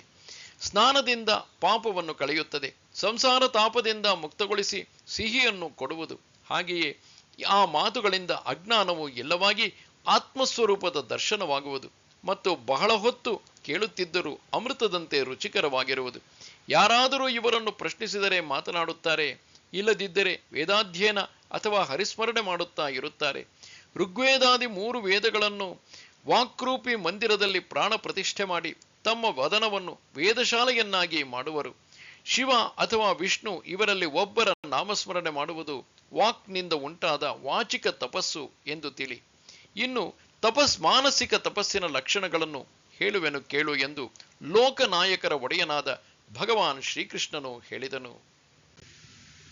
ಮನಃ ಪ್ರಸಾದ ಸೌಮ್ಯತ್ವಂ ಮೌನಮಾತ್ಮ ವಿನಿಗ್ರಹ ಭಾವ ಸಂಶುದ್ಧಿರಿತ್ಯೇತತ್ ತಪೋ ಮಾನಸಮುಚ್ಯತೆ. ಮನಸ್ಸಿನ ಪ್ರಸನ್ನತೆ, ಶಾಂತ ಭಾವ, ಭಗವಂತನ ಚಿಂತನೆ ಮಾಡುವ ಸ್ವಭಾವ, ಮನದ ನಿಗ್ರಹ ಮತ್ತು ಅಂತಃಕರಣದ ಭಾವಗಳ ಪವಿತ್ರತೆ, ಈ ಪ್ರಕಾರ ಇದು ಮನಸ್ಸಿಗೆ ಸಂಬಂಧಪಟ್ಟ ತಪಸ್ಸೆಂದು ಹೇಳಲಾಗುತ್ತದೆ. ಅಲೆಗಳಿಲ್ಲದ ಸರೋವರ, ಮೋಡಗಳಿಲ್ಲದಿರುವ ಸ್ವಚ್ಛ ಆಕಾಶ, ಸರ್ಪರಹಿತವಾದ ಚಂದನದ ವನ ಅಥವಾ ಪೂರ್ಣ ಚಂದ್ರ, ಚಿಂತನೆಗಳಿಲ್ಲದ ಅರಸ, ಮಂದರಾಚಲರಹಿತ ಕ್ಷೀರ ಸಮುದ್ರ, ಇವುಗಳಂತೆ ಅನೇಕ ಕಲ್ಪನೆಗಳ ತರಂಗಗಳು ಪೂರ್ಣವಾಗಿ ನಿಶ್ಶೇಷವಾದಾಗ ಮನಸ್ಸು ಕೇವಲ ಶುದ್ಧ ಸ್ವರೂಪದಲ್ಲಿ ನಿಮಗ್ನವಾಗುವುದು. ಅಥವಾ ಉಷ್ಣತೆರಹಿತ ಪ್ರಕಾಶ, ಜಡತೆ ಇಲ್ಲದ ಆಹಾರ, ಪೊಳ್ಳು ರಹಿತವಾದ ವಸ್ತು, ಇವುಗಳಂತೆ ಸ್ವಸ್ವರೂಪವನ್ನು ತಿಳಿದುಕೊಂಡ ಮನಸ್ಸು ತನ್ನ ಸ್ವಭಾವವನ್ನು ಬಿಟ್ಟು ಬಿಡುವುದು. ಚಳಿಯಿಂದ ಒಮ್ಮೆ ಶರೀರವು ಶೀತಲವಾದಾಗ ಮತ್ತೆ ಚಳಿಯ ಬಾಧೆ ಇರುವುದಿಲ್ಲ. ಚಂದ್ರಬಿಂಬವು ಅಚಲವೂ ಕಳಂಕರಹಿತವೂ ಪೂರ್ಣವಾಗಿಯೂ ಇರುವಂತೆ ಆತ್ಮಸ್ವರೂಪದಲ್ಲಿ ಮನಸ್ಸು ಸ್ಥಿರವಾಗಿರುತ್ತದೆ. ವೈರಾಗ್ಯದ ಇಚ್ಛೆಯೂ ಇಲ್ಲವಾಗಿ ಮನಸ್ಸಿನ ಓಟ ಮತ್ತು ಭಯ ಕಡಿಮೆಯಾಗಿರುವುದರಿಂದ ಅಲ್ಲಿ ಮನಸ್ಸು ಬೋಧ ಸ್ವರೂಪದಲ್ಲಿ ಇರುವುದು. ಆದ್ದರಿಂದ ಶಾಸ್ತ್ರಗಳ ವಿಚಾರ ಮಾಡಲು ಬಾಯಿಗೆ ಶ್ರಮ ಕೊಡಬೇಕಾಗುತ್ತದೆ. ಆಗ ಆ ಬಾಯಿಯು ಮಾತಿನ ಜಾಡನ್ನು ಬಿಟ್ಟು ಬಿಡುವುದು, ಅಂದರೆ ಮೌನವಾಗಿರುತ್ತದೆ. ಆ ಮನಸ್ಸಿಗೆ ಆತ್ಮಸ್ವರೂಪದ ಲಾಭವಾಗಿರುವುದರಿಂದ ಉಪ್ಪನ್ನು ತನ್ನ ಮೂಲ ಸ್ವರೂಪವಾದ ನೀರಿನಲ್ಲಿ ಹಾಕಿದಾಗ ತದ್ರೂಪವಾಗುವಂತೆ ತನ್ನ ಸಂಕಲ್ಪ ವಿಕಲ್ಪಗಳನ್ನು ಬಿಟ್ಟು ಬಿಡುವುದು. ಹೀಗಾದಾಗ ಮನಸ್ಸಿನ ಮೂಲಕ ಇಂದ್ರಿಯಗಳ ಕಡೆಗೆ ಧಾವಿಸಿ ವಿಷಯಗಳ ಊರನ್ನು ಸೇರುವ ಇಚ್ಛೆಯು ಹೇಗೆ ಉಂಟಾಗಬಹುದು? ಆದ್ದರಿಂದ ಅಂಗೈಯಲ್ಲಿ ಕೂದಲು ಇಲ್ಲದಿರುವಂತೆ ಹೀಗೆ ಸಿದ್ಧವಾದ ಮನಸ್ಸಿನಲ್ಲಿ ಸಹಜವಾಗಿಯೇ ಭಾವಶುದ್ಧಿ ಇರುತ್ತದೆ. ಅರ್ಜುನನೇ, ಹೆಚ್ಚೇನು ಹೇಳಲಿ? ಮನಸ್ಸಿಗೆ ಇಂತಹ ಯೋಗ್ಯತೆ ಪ್ರಾಪ್ತವಾದಾಗಲೇ ಮಾನಸಿಕ ತಪಸ್ಸು ಎಂದು ಹೇಳುವರು. ಭಗವಂತನು ಹೇಳುತ್ತಾನೆ, ಆದರೆ ಇದಿರಲಿ, ಮಾನಸಿಕ ತಪಸ್ಸಿನ ಎಲ್ಲ ಲಕ್ಷಣಗಳನ್ನು ನಾನು ನಿನಗೆ ಹೇಳಿದೆನು. ಹೀಗೆ ಕಾಯ, ವಾಚ, ಮನಸ ಇವುಗಳಿಂದ ತ್ರಿವಿಧತ್ವವನ್ನು ಹೊಂದಿರುವ ಸಾಮಾನ್ಯ ತಪಸ್ಸುಗಳನ್ನು ನಾನು ನಿನಗೆ ಹೇಳಿದೆನು. ಇನ್ನು ತ್ರಿಗುಣಗಳಿಂದಾಗಿ ಇದೇ ತಪಸ್ಸು 3 ವಿಧವಾಗಿ ಆಗುತ್ತದೆ. ಅದನ್ನು ಬುದ್ಧಿಯ ಬಲದಿಂದ ಚೆನ್ನಾಗಿ ಆಲಿಸು. ಶ್ರದ್ಧಯಾ ಪರಯಾ ತಪ್ತಂ ತಪಸ್ತತ್ರಿವಿಧಂ ನರೈಃ ಅಫಲಾಕಾಂಕ್ಷಿಭಿರ್ಯುಕ್ತೈಃ ಸಾತ್ವಿಕಂ ಪರಿಚಕ್ಷತೆ. ಫಲವನ್ನು ಇಚ್ಛಿಸದಿರುವ ಯೋಗಿ ಪುರುಷರ ಮೂಲಕ ಪರಮ ಶ್ರದ್ಧೆಯಿಂದ ಮಾಡಲ್ಪಟ್ಟ ಈ ಹಿಂದೆ ಹೇಳಿದ 3 ಪ್ರಕಾರದ, ಅಂದರೆ ಕಾಯಿಕ, ವಾಚಿಕ, ಮಾನಸಿಕ ತಪಸ್ಸನ್ನು ಸಾತ್ವಿಕವೆಂದು ಹೇಳುತ್ತಾರೆ. ಎಲೈ ಪ್ರಬುದ್ಧನೇ, ನಾನು ನಿನಗೆ ಹೇಳಿದ 3 ವಿಧದ ತಪಸ್ಸುಗಳನ್ನು ಪೂರ್ಣ ಶ್ರದ್ಧೆಯಿಂದ ಆಚರಿಸು. ಅದರ ಫಲದ ಆಸೆಯನ್ನು ಮಾಡಬೇಡ. ಅಯ್ಯ, ಮನಸ್ಸನ್ನು ಪೂರ್ಣವಾಗಿ ಶುದ್ಧವಾಗಿಟ್ಟುಕೊಂಡು ಈ ತಪಸ್ಸುಗಳನ್ನು ಆಚರಿಸಿದಾಗ ಇದನ್ನೇ ಜ್ಞಾನಿಗಳು ಸಾತ್ವಿಕ ತಪಸ್ಸು ಎಂದು ಹೇಳುವರು. ಸತ್ಕಾರಮಾನ ಪೂಜಾರ್ಥಂ ತಪೋದಂಭೇನ ಚೈವ ಯತ್ ಕ್ರಿಯತೆ ತದಿಹ ಪ್ರೋಕ್ತಂ ರಾಜಸಂ ಚಲಮಧ್ರುವಂ. ಯಾವ ತಪವು ಸತ್ಕಾರ, ಮಾನ ಮತ್ತು ಪೂಜೆಗೋಸ್ಕರ ಹಾಗೂ ಬೇರೆ ಯಾವುದಾದರೂ ಸ್ವಾರ್ಥಕ್ಕಾಗಿ ಸ್ವಭಾವದಿಂದಾಗಿ ಅಥವಾ ದಂಭದಿಂದ ಮಾಡಲಾಗುತ್ತದೆಯೋ ಆ ಅನಿಶ್ಚಿತ ಹಾಗೂ ಕ್ಷಣಿಕವಾದ ಫಲವುಳ್ಳ ತಪಸ್ಸನ್ನು ಇಲ್ಲಿ ರಾಜಸವೆಂದು ಹೇಳಲಾಗಿದೆ. ಇಲ್ಲವೇ ತಪಸ್ಸು ಮಾಡುವ ಉದ್ದೇಶದಿಂದ ಜಗತ್ತಿನಲ್ಲಿ ದ್ವೈತವನ್ನು ಸ್ಥಾಪಿಸಿ ದೊಡ್ಡಸ್ತಿಕೆಯ ಶಿಖರದಲ್ಲಿ ಕುಳಿತುಕೊಳ್ಳಲು ಇಚ್ಛಿಸುವವರು 3 ಲೋಕಗಳ ಎಲ್ಲ ಸಮ್ಮಾನವೂ ಬೇರೆ ಯಾರಿಗೂ ಸಿಗದೆ ತನಗೇ ಸಿಗಬೇಕೆಂದು, ಸಭೆಯಲ್ಲಿ ಮತ್ತು ಊಟದ ಪಂಕ್ತಿಯಲ್ಲಿ ಅಗ್ರಸ್ಥಾನವು ತನಗೇ ಸಿಗಬೇಕೆಂದು, ಜಗತ್ತಿನ ಜನರೆಲ್ಲರೂ ತನ್ನ ಸ್ತುತಿಯನ್ನು ಮಾಡುವಂತೆ ತಾನು ಪಾತ್ರನಾಗಬೇಕು ಎಂದು ಮತ್ತು ಜನರು ತನ್ನ ದರ್ಶನಕ್ಕೆ ಬರಬೇಕೆಂದು, ಜನರೆಲ್ಲರೂ ತನ್ನನ್ನೇ ನಾನಾ ವಿಧವಾಗಿ ಪೂಜಿಸಬೇಕು ಮತ್ತು ಮಹತ್ತಾದ ಭೋಗಗಳೆಲ್ಲ ತನಗೆ ಮಾತ್ರ ಅನುಭವಿಸಲು ಸಿಗಬೇಕು. ಈ ಪ್ರಕಾರವಾಗಿ ಮುದುಕಿಯಾದ ವೇಶ್ಯೆಯು ತನ್ನ ವಯಸ್ಸನ್ನು ಮುಚ್ಚಿಕೊಳ್ಳಲು ಹೊರಗಿನ ಶೃಂಗಾರಗಳನ್ನು ಮಾಡಿ ವಯ್ಯಾರದಿಂದ ಕುಳಿತಿರುವಂತೆ ತಪಸ್ಸಿನ ಆಡಂಬರದಿಂದ ತನ್ನ ಸ್ವರೂಪವನ್ನು ಜನರಲ್ಲಿ ಮಾರಿಕೊಳ್ಳುವನು. ಹೆಚ್ಚೇನು ಹೇಳಲಿ, ಧನ ಮಾನಗಳ ಇಚ್ಛೆಯನ್ನು ಇಟ್ಟುಕೊಂಡು ಆಯಾಸದಿಂದ ಆಚರಿಸುವ ತಪಸ್ಸನ್ನು ರಾಜಸ ತಪಸ್ಸು ಎಂದು ಹೇಳುವರು. ಪಹುರಣಿ ಎಂಬ ಹುಳು ಕೆಚ್ಚಲಿಗೆ ಕಚ್ಚಿದರೆ ಆಕಳಿನ ಹಾಲು ಇಂಗಿ ಹೋಗುವುದು. ಆ ಹಸುವು ಕರು ಹಾಕಿದರೂ ಹಾಲು ಇರುವುದಿಲ್ಲ. ಬೆಳೆದು ನಿಂತ ಪೈರನ್ನು ದನಕರುಗಳು ಮೇಯ್ದರೆ ಅದರಿಂದ ಫಸಲು ಬರುವುದಿಲ್ಲ. ಹಾಗೆಯೇ ತನ್ನ ಪ್ರಸಿದ್ಧಿಗಾಗಿ ಮಾಡಿದ ತಪಸ್ಸಿನ ಫಲವು ಕೊನೆಗೆ ವ್ಯರ್ಥವಾಗುವುದು. ಅರ್ಜುನನೇ, ತಪಸ್ಸಿನಿಂದ ಫಲಪ್ರಾಪ್ತಿ ಇಲ್ಲವೆಂದು ತಿಳಿದಾಕ್ಷಣವೇ ನಡುವೆಯೇ ಅದನ್ನು ಬಿಟ್ಟು ಬಿಡುವನು. ಆದ್ದರಿಂದ ಆ ತಪಸ್ಸಿಗೆ ಸ್ಥಿರತೆ ಇರುವುದಿಲ್ಲ. ಇಲ್ಲದಿದ್ದರೆ ನೋಡು, ಸರಿಯಾದ ಸಮಯವಲ್ಲದೆ ಆಕಾಶದಲ್ಲಿ ಮೋಡಗಳು ಕಾಣಿಸಿಕೊಂಡು ಬ್ರಹ್ಮಾಂಡವೇ ಬಿರಿಯುವಂತೆ ಗರ್ಜಿಸಿದರೂ ಅವು ಒಂದು ಗಳಿಗೆಯೂ ನಿಲ್ಲುವುದಿಲ್ಲ. ಹಾಗೆಯೇ ರಾಜಸ ತಪಸ್ಸಿನ ಫಲವು ನಿಜವಾಗಿಯೂ ಬಂಜೆಯಂತೆ ವ್ಯರ್ಥವಾಗುವುದು. ಆದರೆ ಅದನ್ನು ಆಚರಿಸಿದರೂ ಆ ಆಚರಣೆಯು ನೆಲೆಗೊಳ್ಳುವುದಿಲ್ಲ. ಇನ್ನು ಮುಂದಿನ ತಾಮಸ ತಪಸ್ಸು ಹೀಗೆಯೇ ಇರುವುದು. ಆದರೆ ರಾಜಸ ತಪಸ್ಸಿನಲ್ಲಿ ಕೀರ್ತಿಯಾದರೂ ಸಿಗುವ ಸಂಭವವಿರುತ್ತದೆ. ಆದರೆ ಈ ತಾಮಸ ತಪಸ್ಸಿನಲ್ಲಿ ಕೀರ್ತಿಯೂ ಸ್ವರ್ಗವೂ ಯಾವುದೂ ಸಿಗುವುದಿಲ್ಲ. ಮೂಢಗ್ರಾಹೇಣಾತ್ಮನೋ ಯತ್ ಪೀಡಯಾ ಕ್ರಿಯತೆ ತಪಃ ಪರಸ್ಯೋತ್ಸಾದನಾರ್ಥಂ ವಾ ತತ್ತಾಮಸಮುದಾಹೃತಂ. ಯಾವ ತಪಸ್ಸು ಮೂಢತೆಯಿಂದ ಕೂಡಿದ ಹಠದಿಂದ ಮನಸ್ಸು, ವಾಣಿ ಮತ್ತು ಶರೀರದ ಪೀಡೆ ಸಹಿತವಾಗಿ ಅಥವಾ ಬೇರೊಬ್ಬರಿಗೆ ಅನಿಷ್ಟ ಮಾಡುವುದಕ್ಕಾಗಿ ಮಾಡಲಾಗುತ್ತದೆಯೋ ಆ ತಪಸ್ಸು ತಾಮಸವೆಂದು ಹೇಳಲಾಗಿದೆ. ಎಲೈ ಧನುರ್ಧರನೇ, ಮೂರ್ಖತನದ ಅಭಿಮಾನವನ್ನು ಮನಸ್ಸಿನಲ್ಲಿಟ್ಟುಕೊಂಡು ಯಾವರು ತಮ್ಮ ಶರೀರವನ್ನೂ ಕೂಡ ವೈರಿಯಂತೆ ತಿಳಿಯುತ್ತಾರೆ, ತಮ್ಮ ಶರೀರವನ್ನು ಕಟ್ಟಿಗೆಯಂತೆ ಮಾಡಿ ಅದನ್ನು ಪಂಚಾಗ್ನಿಗಳ ನಡುವೆ ಸುಡುವರು. ಸುತ್ತಲೂ 4 ದಿಕ್ಕುಗಳಲ್ಲಿ ಅಗ್ನಿಯನ್ನು ಉರಿಸಿ ತಲೆಯ ಮೇಲೆ ಸುಡುವ ಸೂರ್ಯ ಇದನ್ನು ಪಂಚಾಗ್ನಿ ಎಂದು ಹೇಳುವರು. ತಲೆಯ ಮೇಲೆ ಅಗ್ಗಿಷ್ಟಿಕೆಯನ್ನು ಗುಗ್ಗುಳವನ್ನು ಉರಿಸುವರು. ಬೆನ್ನಿಗೆ ಮೊಳೆ ಚುಚ್ಚಿಕೊಳ್ಳುವರು. ಸುತ್ತಲೂ ಬೆಂಕಿಯನ್ನು ಉರಿಸಿ ನಡುವೆ ತಮ್ಮ ಶರೀರವನ್ನು ಸುಡುವರು. ಶ್ವಾಸೋಚ್ಛ್ವಾಸಗಳನ್ನು ನಿಲ್ಲಿಸಿ ವ್ಯರ್ಥವಾಗಿ ಉಪವಾಸ ಮಾಡುವರು. ಅಥವಾ ತಲೆ ಕೆಳಗಾಗಿ ನೇತಾಡಿ ಹೊಗೆಯನ್ನು ಕುಡಿಯುವರು. ಚಳಿಗಾಲದಲ್ಲಿ ತಣ್ಣೀರೊಳಗೆ ಕುತ್ತಿಗೆಯವರೆಗೆ ಮುಳುಗಿರುವರು. ದಡದ ಬಿಸಿ ಮರಳಿನಲ್ಲಿ ಕುಳಿತುಕೊಳ್ಳುವರು. ಜೀವಂತವಿರುವಾಗಲೇ ತಮ್ಮ ಶರೀರದ ಮಾಂಸವನ್ನು ಕೀಳುವರು. ಎಲೈ ಧನಂಜಯನೇ, ಹೀಗೆ ನಾನಾ ರೀತಿಯಿಂದ ತಮ್ಮ ಶರೀರಕ್ಕೆ ಕಷ್ಟಕೊಟ್ಟು ಬೇರೆಯವರ ನಾಶಕ್ಕಾಗಿ ತಪಸ್ಸನ್ನು ಆಚರಿಸುವರು. ಬೆಟ್ಟದ ತುದಿಯಿಂದ ಉರುಳಿದ ಬಂಡೆಯು ಕೆಳಗೆ ಬಿದ್ದಾಗ ನುಚ್ಚು ನೂರಾಗುವುದು. ಆದರೆ ಉರುಳುವಾಗ ನಡುವೆ ಸಿಕ್ಕಿದ ವಸ್ತುವನ್ನು ಪುಡಿ ಪುಡಿಯಾಗಿಸುವುದು. ಹೀಗೆ ತಮ್ಮ ಶರೀರಕ್ಕೆ ಕಷ್ಟಕೊಟ್ಟು ಸುಖಿ ಪ್ರಾಣಿಗಳನ್ನು ಅಥವಾ ಪ್ರಮುಖರನ್ನು ಗೆಲ್ಲುವ ಉದ್ದೇಶದಿಂದ ತಪಸ್ಸನ್ನು ಆಚರಿಸುವರು. ಅರ್ಜುನನೇ, ಹೆಚ್ಚೇನು ಹೇಳಲಿ, ಆದರೆ ಇಂತಹ ಕೆಟ್ಟ ಮತ್ತು ಕ್ಲೇಶಯುಕ್ತ ಮಾಡುವ ತಪಸ್ಸನ್ನು ತಾಮಸ ತಪಸ್ಸು ಎಂದು ಹೇಳುವರು. ಹೀಗೆ ಸತ್ವ, ರಜ, ತಮ ಈ ತ್ರಿಗುಣಗಳಿಂದಾಗಿ ತಪಸ್ಸಿನ 3 ವಿಧಗಳನ್ನು ನಿನಗೆ ಸ್ಪಷ್ಟಪಡಿಸಿ ತೋರಿಸಿರುವೆನು. ಇನ್ನು ಹೇಳುವ ಪ್ರಸಂಗ ಬಂದಿರುವುದರಿಂದ ದಾನದ 3 ಪ್ರಕಾರಗಳು ಹೇಗಾಗುತ್ತವೆ ಎಂಬ ಲಕ್ಷಣಗಳನ್ನು ನಿನಗೆ ಹೇಳುವೆನು. ನೋಡು, ಗುಣಗನುಸಾರವಾಗಿ ದಾನದ 3 ಪ್ರಕಾರಗಳಾಗುವವು. ಅದರಲ್ಲಿ ಮೊದಲನೆಯದಾದ ಸಾತ್ವಿಕ ದಾನವನ್ನು ಕೇಳು. ದಾತವ್ಯಮಿತಿ ಯದ್ದಾನಂ ದೀಯತೇನುಪಕಾರಿಣೇ ದೇಶೇ ಕಾಲೇ ಚ ಪಾತ್ರೇ ಚ ತದ್ದಾನಂ ಸಾತ್ವಿಕಂ ಸ್ಮೃತಂ.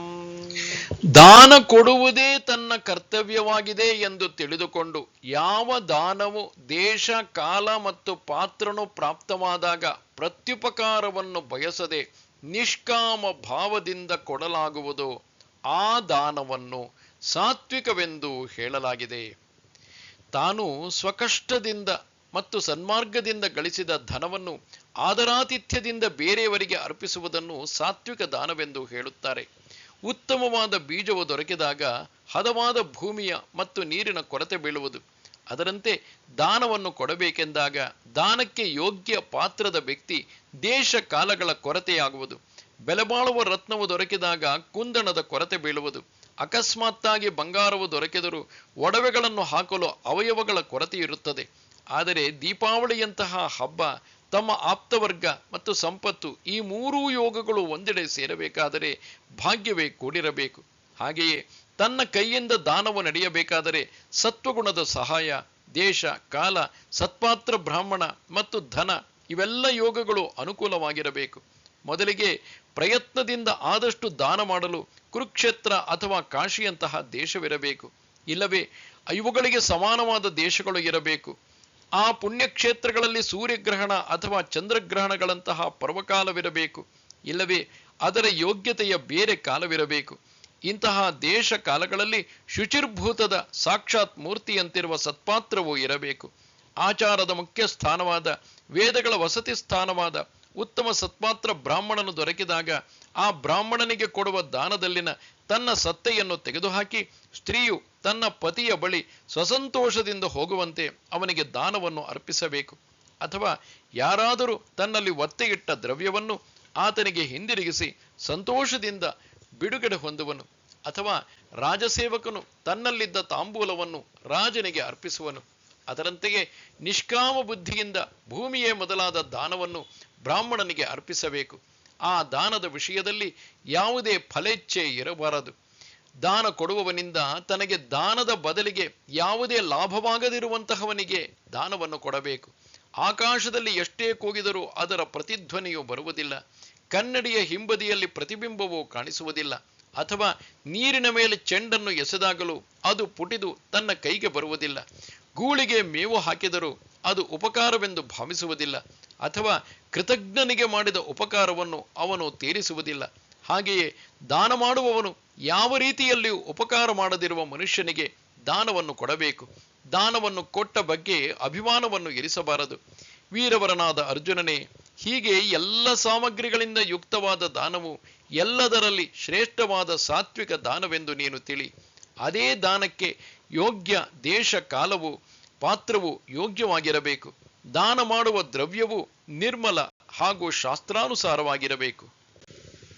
ಯತ್ತು ಪ್ರತ್ಯುಪಕಾರಾರ್ಥಂ ಫಲಮುದ್ದೇಶ್ಯ ವಾ ಪುನಃ ದೀಯತೆ ಚ ಪರಿಕ್ಲಿಷ್ಟಂ ತದ್ದಾನಂ ರಾಜಸಂಸ್ಮೃತಂ.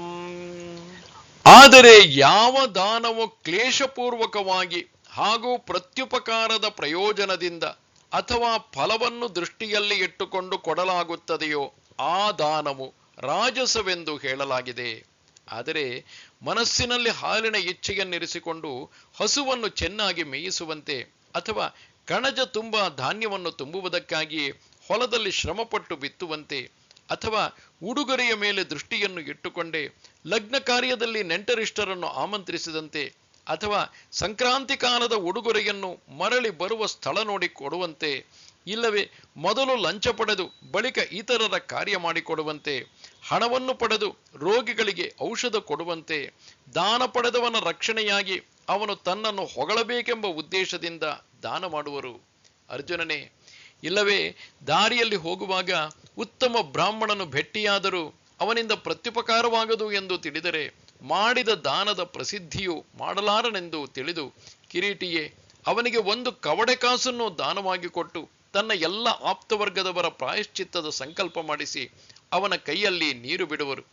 ಹಾಗೆಯೇ ಆ ದಾನದಿಂದ ಪರಲೋಕದ ಎಲ್ಲ ಫಲದ ಆಸೆಯನ್ನಿರಿಸಿ ಅವನಿಗೆ ದಾನ ಕೊಡುವರು. ಅದು ಕೂಡ ಆ ಬ್ರಾಹ್ಮಣನಿಗೆ ಒಂದು ಹೊತ್ತಿನ ಹಸಿವಿಗೂ ಸಾಲದಷ್ಟು ಇರುತ್ತದೆ. ಸರಿ, ಇಷ್ಟೇ ಇರಲಿ. ಆದರೆ ಅದನ್ನು ಸಂತೋಷದಿಂದಲೂ ಕೊಡುವುದಿಲ್ಲ. ಅದನ್ನು ಬ್ರಾಹ್ಮಣನು ಕೊಂಡು ಹೋಗುವಾಗ ಕಳ್ಳರು ಎಲ್ಲವನ್ನೂ ದೋಚಿಕೊಂಡು ಹೋಗಿರುವಂತೆ ಮನಸ್ಸಿನಲ್ಲಿ ತಳಮಳಿಸುವನು. ಸುಮತಿಯಾದ ಅರ್ಜುನನೇ, ಮತ್ತೇನು ಹೇಳಬೇಕು? ಇಂತಹ ಮನೋವೃತ್ತಿಯಿಂದ ಕೊಡುವ ದಾನವನ್ನು ಮೂರು ಲೋಕಗಳಲ್ಲಿ ರಾಜಸ ದಾನವೆಂದು ತಿಳಿ. ಅದೇಶಕಾಲೇ ಯದ್ದಾನಂ ಅಪಾತ್ರೇಭ್ಯಶ್ಚ ದೀಯತೆ ಅಸತ್ಕೃತಮವಜ್ಞಾತಂ ತತ್ತಾಮಸಮುದಾಹೃತಂ. ಸತ್ಕಾರವಿಲ್ಲದೆ ಅಥವಾ ತಿರಸ್ಕಾರ ಪೂರ್ವಕವಾಗಿ ಅಯೋಗ್ಯ ದೇಶ ಕಾಲದಲ್ಲಿ ಮತ್ತು ಕುಪಾತ್ರನಿಗೆ ಕೊಡಲಾಗುವ ದಾನವನ್ನು ತಾಮಸವೆಂದು ಹೇಳಲಾಗಿದೆ. ಮ್ಲೇಚ್ಛರ ವಸತಿ ಅಥವಾ ಅರಣ್ಯದಲ್ಲಿ, ಇಲ್ಲವೇ ಅಪವಿತ್ರ ಸ್ಥಳ, ಜನನಿಬಿಡವಾದ ನಗರ, ಅಂತಹ ಕಡೆಗಳಲ್ಲಿ ಸಂಜೆ ಅಥವಾ ರಾತ್ರಿಯಲ್ಲಿ ಕಳ್ಳತನ ಮಾಡಿ ತಂದಿರುವ ಧನವನ್ನು ಉದಾರವಾಗಿ ದಾನ ಮಾಡುವರು. ಈ ದಾನವನ್ನು ಕೊಡುವ ಪಾತ್ರರೆಂದರೆ ಸ್ತುತಿಪಾಠಕರಿಂದ ತಮಾಷೆಯವರು, ವೇಶ್ಯೆಯರು, ಜೂಜುಕೋರರು, ಮಾಟಗಾರ್ತಿಯರು, ಇಂತಹವರಿರುತ್ತಾರೆ. ಇಂತಹ ಜನರು ಅವನ ಮುಂದೆ ನೃತ್ಯ ಗಾಯನವನ್ನು ಮಾಡುವರು. ಅಥವಾ ಸ್ತುತಿಪಾಠಕರು ತನ್ನ ಹೊಗಳಿಕೆಯನ್ನು ಕೇಳಿ ಅದನ್ನೇ ಕಿವಿಯಲ್ಲಿ ಗುಣಗುಣಿಸುವರು. ಅದರಿಂದ ದಾನಿಗಳು ತಲ್ಲೀನರಾಗಿ ಹೂಗಳ ಸುಗಂಧ ಮಕರಂದವನ್ನು ಸೇವಿಸಿ ಕೇವಲ ಭ್ರಮೆಯ ಮೂರ್ತಿಯಾಗಿ ಮೂರ್ತಿವಂತ ವೇತಾಳರೇ ಮುಂತಾಗಿ ಆಗಿರುತ್ತಾರೆ. ಮತ್ತೆ ಬೇರೆಯವರನ್ನು ದೋಚಿ ತಂದಿರುವ ಅನೇಕ ಪದಾರ್ಥಗಳನ್ನು ಮಾತಂಗ ಜಾತಿಯವರಿಗೆ ಊಟ ಹಾಕುವರು. ಹೀಗೆ ಕೊಡುವ ದಾನವನ್ನು ತಾಮಸ ದಾನವೆಂದು ನಾನು ಹೇಳುವೆನು. ದೈವವಶಾತ್ ಇನ್ನೊಂದು ಪ್ರಕಾರವು ಸಾಧಿಸಿ ಬರುವುದು, ಅದನ್ನು ಕೇಳು. ಗುಂಗಿ ಹುಳವು ಕಟ್ಟಿಗೆಯನ್ನು ಕೊರೆಯುವಾಗ ಯಾವುದಾದರೂ ಅಕ್ಷರದಂತೆ ಆಕಾರ ಮೂಡುವಂತೆ ಅಥವಾ ಕೈಗಳನ್ನೆತ್ತಿ ಚಪ್ಪಾಳೆ ತಟ್ಟುವಾಗ ಕೈಗಳಲ್ಲಿ ಕಾಗೆಯು ಸಿಕ್ಕಿಕೊಂಡಂತೆ ತಾಮಸ ದಾನಿಗೂ ಪುಣ್ಯಕ್ಷೇತ್ರ ಹಾಗೂ ಪರ್ವಕಾಲವು ಕೂಡಿ ಬರುವುದು. ಅಲ್ಲಿ ಈತನ ಐಶ್ವರ್ಯವನ್ನು ಕಂಡು ಯೋಗ್ಯ ಅತಿಥಿಯು ಪ್ರಾಪ್ತನಾದಾಗ ಆತನನ್ನು ನೋಡಿ ಮೈಮರೆತು ಆತನಿಗೆ ಏನಾದರೂ ಕೊಡಬೇಕೆಂದು ಮನಸ್ಸಿಗೆ ಬಂದರೆ ಅವನ ವಿಷಯದಲ್ಲಿ ಪೂಜ್ಯ ಬುದ್ಧಿಯನ್ನಿರಿಸಿ ನಮಸ್ಕರಿಸದೆ, ತಾನೂ ಸ್ವತಃ ಮಾಡದೆ, ಬೇರೆಯವರಿಂದಲೂ ಅರ್ಘ್ಯಾದಿಗಳನ್ನು ಕೊಡಿಸದೆ, ಕುಳಿತುಕೊಳ್ಳಲು ಆಸನವನ್ನೂ ಕೊಡದೆ, ಗಂಧಾಕ್ಷತೆಗಳಿಂದ ಆತನನ್ನು ಪೂಜಿಸದೆ, ಹೀಗೆ ತಾಮಸಿ ಮನುಷ್ಯನು ಅತಿಥಿಯ ಅಪ್ರತಿಷ್ಠೆ ಮಾಡುವನು. ಆದರೆ ಸಾಲಗಾರನಿಗೆ ಬೀಳ್ಕೊಳ್ಳುವಂತೆ ಅವನ ಕೈಯಲ್ಲಿ ಏನಾದರೂ ಸ್ವಲ್ಪ ಹಣವನ್ನಿಟ್ಟು ಹೇಗೋ ಮಾತನಾಡಿಸಿ ಅವಮಾನ ಮಾಡುವನು. ಅರ್ಜುನನೇ, ಆತನಿಗೆ ದಾನ ಕೊಟ್ಟಷ್ಟೇ ನಿನ್ನ ಬೆಲೆ ಇರುವುದು ಎಂದು ಹೀಯಾಳಿಸಿ ಕೆಟ್ಟ ಶಬ್ದಗಳಿಂದ ಅವಮಾನಪಡಿಸಿ ಸಾಗ ಹಾಕುವರು. ಇಂತಹ ಬಹಳ ಮಾತುಗಳಿರಲಿ, ಒಟ್ಟಿನಲ್ಲಿ ಇಂತಹ ದ್ರವ್ಯವನ್ನು ದಾನ ಮಾಡುವುದನ್ನು ಜಗತ್ತಿನಲ್ಲಿ ತಾಮಸ ದಾನವೆಂದು ಹೇಳುವರು. ಹೀಗೆ ಈ ಲಕ್ಷಣಗಳಿಂದ ಕೂಡಿದ ಸಾತ್ವಿಕ, ರಾಜಸ, ತಾಮಸ ದಾನಗಳನ್ನು ನಿನಗೆ ಸ್ಪಷ್ಟಪಡಿಸಿ ಹೇಳಿದೆನು. ಅರ್ಜುನನೇ, ಈ ವಿಷಯದಲ್ಲಿ ಎಲ್ಲಾದರೂ ನೀನು ನಿನ್ನ ಮನಸ್ಸಿನಲ್ಲಿ ಸಂಶಯ ತಳೆಯಬಹುದೆಂದು ನನಗೆ ಅನಿಸುತ್ತದೆ. ಬಂಧನದಿಂದ ಬಿಡಿಸುವಂತಹ ಸಾತ್ವಿಕ ಕರ್ಮವೊಂದು ಇರುವಾಗ ದೋಷಯುಕ್ತ ಇತರ ಕರ್ಮಗಳ ವರ್ಣನೆ ಏಕೆ ಮಾಡಬೇಕು? ನಿಧಿಯ ಮೇಲಣ ಪ್ರತಿಬಂಧಕವನ್ನು ದೂರ ಮಾಡದೆ ದ್ರವ್ಯವು ಕೈಗೂಡುವುದಿಲ್ಲ. ಹೊಗೆಯನ್ನು ಸಹಿಸದೆ ಬೆಂಕಿಯನ್ನು ಉರಿಸಲಾಗುವುದಿಲ್ಲ. ಹಾಗೆಯೇ ಶುದ್ಧ ಸತ್ವಗುಣಕ್ಕೆ ಅಡ್ಡಲಾದ ರಜಸ್ಸು ತಮೋ ಗುಣಗಳ ಬಾಗಿಲನ್ನು ಮುರಿದು ಹಾಕಲು ಪ್ರಯತ್ನಿಸಿದರೆ ಕೆಟ್ಟದೆಂದು ಏಕೆ ಹೇಳಬೇಕು? ಶ್ರದ್ಧೆಯಿಂದ ದಾನದವರೆಗೆ ನಾವು ಹೇಳಿದ ಎಲ್ಲ ಕ್ರಿಯೆಗಳು ತ್ರಿಗುಣಗಳಿಂದ ಕೂಡಿರುವವು. ಆ ಮೂರೂ ಗುಣಗಳನ್ನು ನಾನು ಉಲ್ಲೇಖಿಸುತ್ತಿರಲಿಲ್ಲ. ಆದರೆ ಸತ್ವಗುಣವನ್ನು ಸ್ಪಷ್ಟಪಡಿಸಿ ತೋರಿಸುವುದಕ್ಕಾಗಿ ಉಳಿದ 2 ಗುಣಗಳನ್ನು ವರ್ಣಿಸಿರುವೆನು. 3ರಲ್ಲಿ 2 ತ್ಯಾಗ ಮಾಡಿದಾಗಲೇ 3ನೆಯದು ಗೋಚರಿಸುವುದು. ಹಗಲು ಮತ್ತು ರಾತ್ರಿಗಳನ್ನು ತ್ಯಜಿಸಿದಾಗಲೇ ಸಂಧ್ಯಾಕಾಲವು ತೋರುವುದು. ಹಾಗೆಯೇ ರಜಸ್ಸು ಮತ್ತು ತಮಸ್ಸು ಇವುಗಳ ನಾಶವಾದಾಗಲೇ 3ನೆಯದಾದ ಉತ್ತಮ ಸತ್ವಗುಣವು ತಾನಾಗಿಯೇ ಪ್ರಾಪ್ತವಾಗುವುದು. ಹೀಗೆ ಸತ್ವಗುಣವನ್ನು ನಿಮಗೆ ತೋರಿಸುವುದಕ್ಕಾಗಿಯೇ ನಿನಗೆ ರಜ ಮತ್ತು ತಮ ಈ ಗುಣಗಳ ಲಕ್ಷಣಗಳನ್ನು ಹೇಳಿದೆ. ಅವುಗಳನ್ನು ತ್ಯಜಿಸಿ ಸತ್ವಗುಣದಿಂದ ತನ್ನ ಕಾರ್ಯಸಿದ್ಧಿಯನ್ನು ಮಾಡಿಕೋ. ಈ ಶುದ್ಧ ಸತ್ವಗುಣದಿಂದಲೇ ನೀನು ಯಜ್ಞಾದಿ ಸಮಸ್ತ ಕರ್ಮಗಳನ್ನು ಆಚರಿಸು. ಆಗ ನೀನು ಸ್ವಸ್ವರೂಪವನ್ನು ಸಹಜವಾಗಿ ಪಡೆಯುವೆ. ಸ್ವತಃ ಸೂರ್ಯನೇ ಯಾವುದೇ ವಸ್ತುವನ್ನು ತೋರಿಸಲು ತೊಡಗಿದರೆ ಅದು ಕಾಣದೇ ಇದ್ದೀತೆ. ಹೀಗೆ ಸತ್ವಗುಣವನ್ನು ಆಚರಿಸಿದಾಗ ಅದು ಯಾವ ಫಲವನ್ನು ತಾನೇ ನೀಡಲಾರದು. ಹೀಗೆ ಎಲ್ಲ ವಿಧದಿಂದಲೂ ಸತ್ವಗುಣದಲ್ಲಿ ಸಾಮರ್ಥ್ಯವಿರುವುದು ನಿಜ. ಆದರೆ ಮೋಕ್ಷ ಪ್ರಾಪ್ತಿಗಾಗಿ ಬೇರೆಯೇ ಆದ ಒಂದು ವಸ್ತುವಿದೆ. ಸತ್ವಗುಣಕ್ಕೆ ಅದರ ಸಹಾಯವಾದಾಗಲೇ ಮೋಕ್ಷ ಪ್ರಾಪ್ತಿಯ ಯೋಗ್ಯತೆ ಬರುವುದು. ನೋಡು, ತೊಲೆಯೊಂದರ ಚಿನ್ನಕ್ಕೆ 15 ರೂಪಾಯಿ ಬೆಲೆಯಿದ್ದರೂ ಅದರ ಮೇಲೆ ರಾಜಮುದ್ರೆ ಇದ್ದರೆ ಮಾತ್ರ ಅದು ಎಲ್ಲ ಕಡೆಗಳಲ್ಲಿ ನಡೆಯುವುದು. ಅನೇಕ ಕಡೆಗಳ ಜಲವು ಸ್ವಚ್ಛ, ಶೀತಲ, ಸುಗಂಧಿತ ಹಾಗೂ ಸುಖದಾಯಕವಾಗಿದ್ದರೂ ತೀರ್ಥಕ್ಕೆ ಸೇರದ ಹೊರತು ಅದಕ್ಕೆ ಪವಿತ್ರತೆ ಬರುವುದಿಲ್ಲ.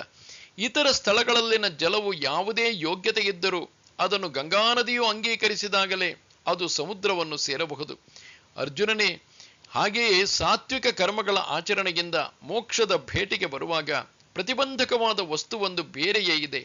ಅದನ್ನು ಕೇಳಿದಾಕ್ಷಣ ಅರ್ಜುನನ ಮನಸ್ಸಿನಲ್ಲಿ ಅದನ್ನು ಕೇಳುವ ಉತ್ಕಂಠತೆ ಉಂಟಾದಾಗ, ದೇವ, ಅದನ್ನು ಕೃಪೆ ಮಾಡಿ ಹೇಳಿರಿ ಎಂದು ಹೇಳಿದನು. ಆಗ ಭಗವಂತನು ಹೇಳಿದನು, ಸಾತ್ವಿಕ ಗುಣಕ್ಕೆ ಮೋಕ್ಷರೂಪಿ ರತ್ನದ ಲಾಭವಾಗುವಂತಹ ವಸ್ತುವಿನ ಲಕ್ಷಣವನ್ನು ಕೇಳು. ಓಂ ತತ್ಸದಿತಿ ನಿರ್ದೇಶಃ ಬ್ರಹ್ಮಣಸ್ತ್ರಿವಿಧ ಸ್ಮೃತಃ ಬ್ರಾಹ್ಮಣಸ್ತೇನ ವೇದಾಶ್ಚ ಯಜ್ಞಾಶ್ಚ ವಿಹಿತಾಃ ಪುರಾ. ಓಂ ತತ್ ಸತ್, ಹೀಗೆ ಈ 3 ಪ್ರಕಾರದ ಹೆಸರುಗಳು ಓರ್ವ ಸಚ್ಚಿದಾನಂದ ಘನ ಬ್ರಹ್ಮನದ್ದೇ ಆಗಿವೆ. ಅವನಿಂದಲೇ ಸೃಷ್ಟಿಯ ಆದಿಕಾಲದಲ್ಲಿ ಬ್ರಾಹ್ಮಣರು, ವೇದಗಳು ಹಾಗೂ ಯಜ್ಞಾದಿಗಳು ರಚಿಸಲ್ಪಟ್ಟವು. ಅನಾದಿಯು ಪರಬ್ರಹ್ಮವು, ಜಗದಾದಿಯು, ಎಲ್ಲರ ವಿಶ್ರಾಂತಿ ಸ್ಥಾನವೂ ಆದ ಅದೊಂದಕ್ಕೆ 3 ಹೆಸರುಗಳಿರುವವು. ಆ ಬ್ರಹ್ಮವು ನಿಜವಾಗಿಯೂ ನಾಮರೂಪ ಜಾತಿ ರಹಿತವಾಗಿರುವುದು. ಆದರೆ ಅಜ್ಞಾನಿ ಜನರಿಗೆ ಅಂಧಕಾರದಲ್ಲಿ ಗುರುತಿಸುವುದಕ್ಕಾಗಿ ವೇದಗಳು ಎಂದು ಅದಕ್ಕೆ ಹೆಸರಿಟ್ಟಿವೆ. ಮಗು ಹುಟ್ಟಿದಾಗ ಹೆಸರಿರುವುದಿಲ್ಲ, ಆದರೆ ಅದಕ್ಕೆ ಹೆಸರಿಟ್ಟು ಆ ಹೆಸರಿನಿಂದ ಕರೆದಾಗ ಅದು ಓ ಎಂದು ಹೇಳುವುದು. ಅದರಂತೆ ಸಂಸಾರದಿಂದ ಕಷ್ಟದಿಂದ ಬಳಲಿದ ಜೀವಿಯು ವೇದಗಳ ಕಡೆಗೆ ತಮ್ಮ ಅಹವಾಲನ್ನು ಹೇಳಿಕೊಳ್ಳುವಾಗ ವೇದಗಳು ಓಗೊಡುವವು. ಅದುವೇ ಆ ಹೆಸರಾಗಿದೆ. ಬ್ರಹ್ಮನ ಅನಿರ್ವಾಚ್ಯತನವು ದೂರವಾಗಿ ಐಕ್ಯ ರೂಪದ ದರ್ಶನವಾಗಬೇಕು ಎಂದು ವೇದಗಳು ಕೃಪೆದೋರಿ ಮಂತ್ರವನ್ನು ಶೋಧಿಸಿ ತೆಗೆದವು. ಮತ್ತೆ ಆ ಮಂತ್ರದಿಂದ ಬ್ರಹ್ಮನನ್ನು ಕರೆದಾಗ ಅವನು ಸಹಜವಾಗಿ ಎಲ್ಲೆಡೆ ಇದ್ದರೂ ನಮ್ಮ ಮುಂದೆ ಬಂದು ನಿಲ್ಲುವನು. ಆದರೆ ವೇದರೂಪಿ ಶಿಖರದ ಮೇಲೆ ಉಪನಿಷದ್ ರೂಪಿ ನಗರದಲ್ಲಿ ಬ್ರಹ್ಮನ ಪಂಕ್ತಿಯಲ್ಲಿ ಇರುವವರಿಗೆ ಮಾತ್ರ ಇದು ತಿಳಿದಿರುವುದು. ಹೆಚ್ಚೇನು, ಬ್ರಹ್ಮದೇವರಿಗೆ ಸೃಷ್ಟಿಯನ್ನು ಉತ್ಪನ್ನ ಮಾಡಲು ಉಂಟಾದ ಶಕ್ತಿಯು ಆ ಒಂದು ನಾಮದ ಉಚ್ಚಾರದಿಂದಲೇ ಪ್ರಾಪ್ತವಾಯಿತು. ಆದರೆ ಎಲೈ ವೀರವರನೇ, ಸೃಷ್ಟಿಯನ್ನು ಉತ್ಪನ್ನ ಮಾಡುವ ಮೊದಲು ಬ್ರಹ್ಮದೇವನು ಒಬ್ಬಂಟಿಗನಾಗಿದ್ದಾಗ ಹುಚ್ಚನಂತೆ ಆಗಿದ್ದರು. ನನ್ನಿಂದಲೇ ಉತ್ಪನ್ನನಾದ ಅವರು ಈಶ್ವರನಾದ ನನ್ನನ್ನು ಗುರುತಿಸದೇ ಹೋದರು. ಸೃಷ್ಟಿಯನ್ನು ಉತ್ಪನ್ನ ಮಾಡಲು ಸಾಧ್ಯವಾಗಲಿಲ್ಲ. ಆ ಯೋಗ್ಯತೆಯು ಈ ಒಂದು ನಾಮದ ಉಚ್ಚಾರಣೆಯಿಂದ ಅವರಿಗೆ ಪ್ರಾಪ್ತವಾಯಿತು. ಆ ನಾಮದ ಅರ್ಥವನ್ನು ಮನಸ್ಸಿಗೆ ತಂದಾಗ ಹಾಗೂ ಆ 3 ಅಕ್ಷರಗಳ ಜಪ ಮಾಡಿದಾಗ ಸೃಷ್ಟಿ ಉತ್ಪನ್ನ ಮಾಡುವ ಯೋಗ್ಯತೆಯು ಅವರಿಗೆ ಬಂತು. ಆಗ ಬ್ರಾಹ್ಮಣರನ್ನು ನಿರ್ಮಾಣ ಮಾಡಿ ಅವರಿಗೆ ವೇದಗಳ ಆಜ್ಞೆಯನ್ನು ಮನ್ನಿಸಲು ಹೇಳಿ ನಿರ್ವಾಹಕ್ಕಾಗಿ ಯಜ್ಞಗಳನ್ನು ಆಚರಿಸಲು ತಿಳಿಸಿದರು. ಮತ್ತೆ ಲೆಕ್ಕವಿಲ್ಲದಷ್ಟು ಅಪಾರ ಜನರನ್ನು ಉತ್ಪನ್ನ ಮಾಡಿದರು ಮತ್ತು 3 ಲೋಕಗಳನ್ನು ಅವರಿಗೆ ಒಂಬಳಿಯಾಗಿ ಬ್ರಹ್ಮದೇವರು ನೀಡಿದರು. ಭಗವಾನ್ ಶ್ರೀ ಲಕ್ಷ್ಮೀಪತಿಯು ಹೇಳುತ್ತಾನೆ, ಈ ಪ್ರಕಾರವಾಗಿ ಆ ಮಂತ್ರದಿಂದಾಗಿ ಬ್ರಹ್ಮದೇವರು ಶ್ರೇಷ್ಠತ್ವವನ್ನು ಪಡೆದರು. ಆ ಮಂತ್ರದ ಲಕ್ಷಣಗಳನ್ನು ಕೇಳು. ಸಮಸ್ತ ಮಂತ್ರಗಳಲ್ಲಿ ಶ್ರೇಷ್ಠವಾದ ಓಂಕಾರವೇ ಮೂಲಾಕ್ಷರವೆಂದು ತಿಳಿ. ತತ್ಕಾರವು 2ನೇ ಅಕ್ಷರವಾಗಿದ್ದು ಸತ್ಕಾರವು 3ನೆಯದಾಗಿದೆ. ಹೀಗೆ ಓಂ ತತ್ ಸತ್ ಈ 3 ವಿಧದ ಬ್ರಹ್ಮನ ಹೆಸರಾಗಿದೆ. ಮತ್ತು ಉಪನಿಷತ್ತಿನ ಈ ನಾಮರೂಪಿ ಸುಂದರವಾದ ಹೂವಿನ ಸುಗಂಧವನ್ನು ನೀನು ಪಡೆ. ಈ ನಾಮವನ್ನು ಐಕ್ಯವಾಗಿಸಿ ಸಾತ್ವಿಕ ಕರ್ಮಾಚರಣೆ ಮಾಡಿದರೆ ಮೋಕ್ಷವು ನಮ್ಮ ಮನೆಯ ಸೇವಕವಾಗುವುದು. ಅಪ್ಪ ಅರ್ಜುನನೇ, ಆದರೆ ದೈವಯೋಗದಿಂದ ಕರ್ಪೂರದ ಒಡವೆಗಳು ದೊರೆತಾಗ ಅದನ್ನು ಹೇಗೆ ಬಳಸಬೇಕೆಂದು ತಿಳಿಯುವುದೇ ಅಡಚಣೆಯಾಗುವುದು. ಹೀಗೆ ಸತ್ಕರ್ಮಗಳನ್ನು ಆಚರಿಸಿ ಬ್ರಹ್ಮನ ನಾಮವನ್ನು ಉಚ್ಚರಿಸಿದರು. ಅದರ ವ್ಯವಸ್ಥೆಯ ಮರ್ಮವು ತಿಳಿಯದಿದ್ದರೆ ಸಂತ ಮಂಡಳಿಯು ಮನೆಗೆ ಬಂದಾಗ ಅವರನ್ನು ಸನ್ಮಾನಿಸದೆ ಅಪಮಾನ ಮಾಡಿದರೆ ಪುಣ್ಯ ಕ್ಷಯವಾಗುವುದು.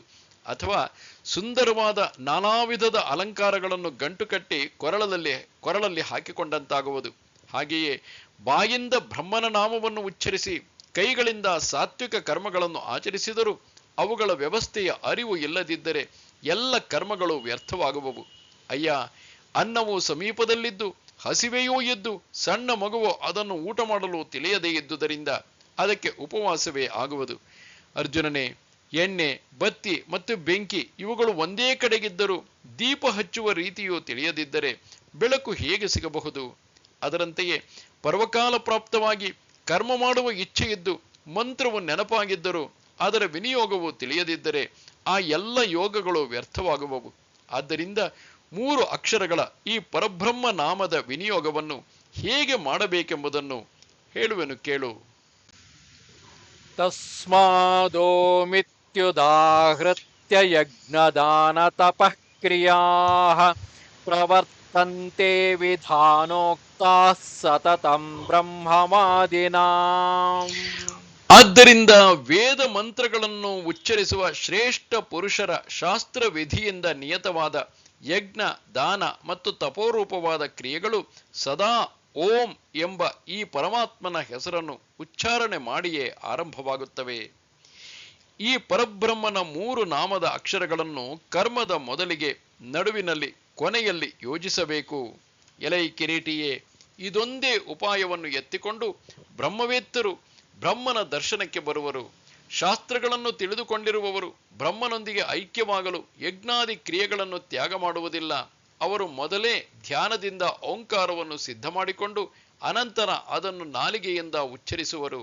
ಈ ಪ್ರಕಾರವಾಗಿ ಧ್ಯಾನವನ್ನು ಮಾಡಿದ ಮೇಲೆ ಪ್ರಣವವನ್ನು ಸ್ಪಷ್ಟವಾಗಿ ಉಚ್ಚರಿಸಿ ಮತ್ತೆ ಕ್ರಿಯೆಗಳನ್ನು ಆಚರಿಸಲು ಪ್ರಾರಂಭಿಸುವರು. ಕತ್ತಲೆಯಲ್ಲಿ ಹೋಗುವವರಿಗೆ ದೀಪದಂತೆ, ಕಾಡಿಗೆ ಹೋಗುವಾಗ ಒಬ್ಬ ಬಲಿಷ್ಠ ಸಂಗಾತಿಯಂತೆ ಕರ್ಮಾರಂಭದಲ್ಲಿ ಪ್ರಣವೋಚ್ಚಾರವು ಕರ್ಮದ ಸಂಗಾತಿಯಾಗುವುದು.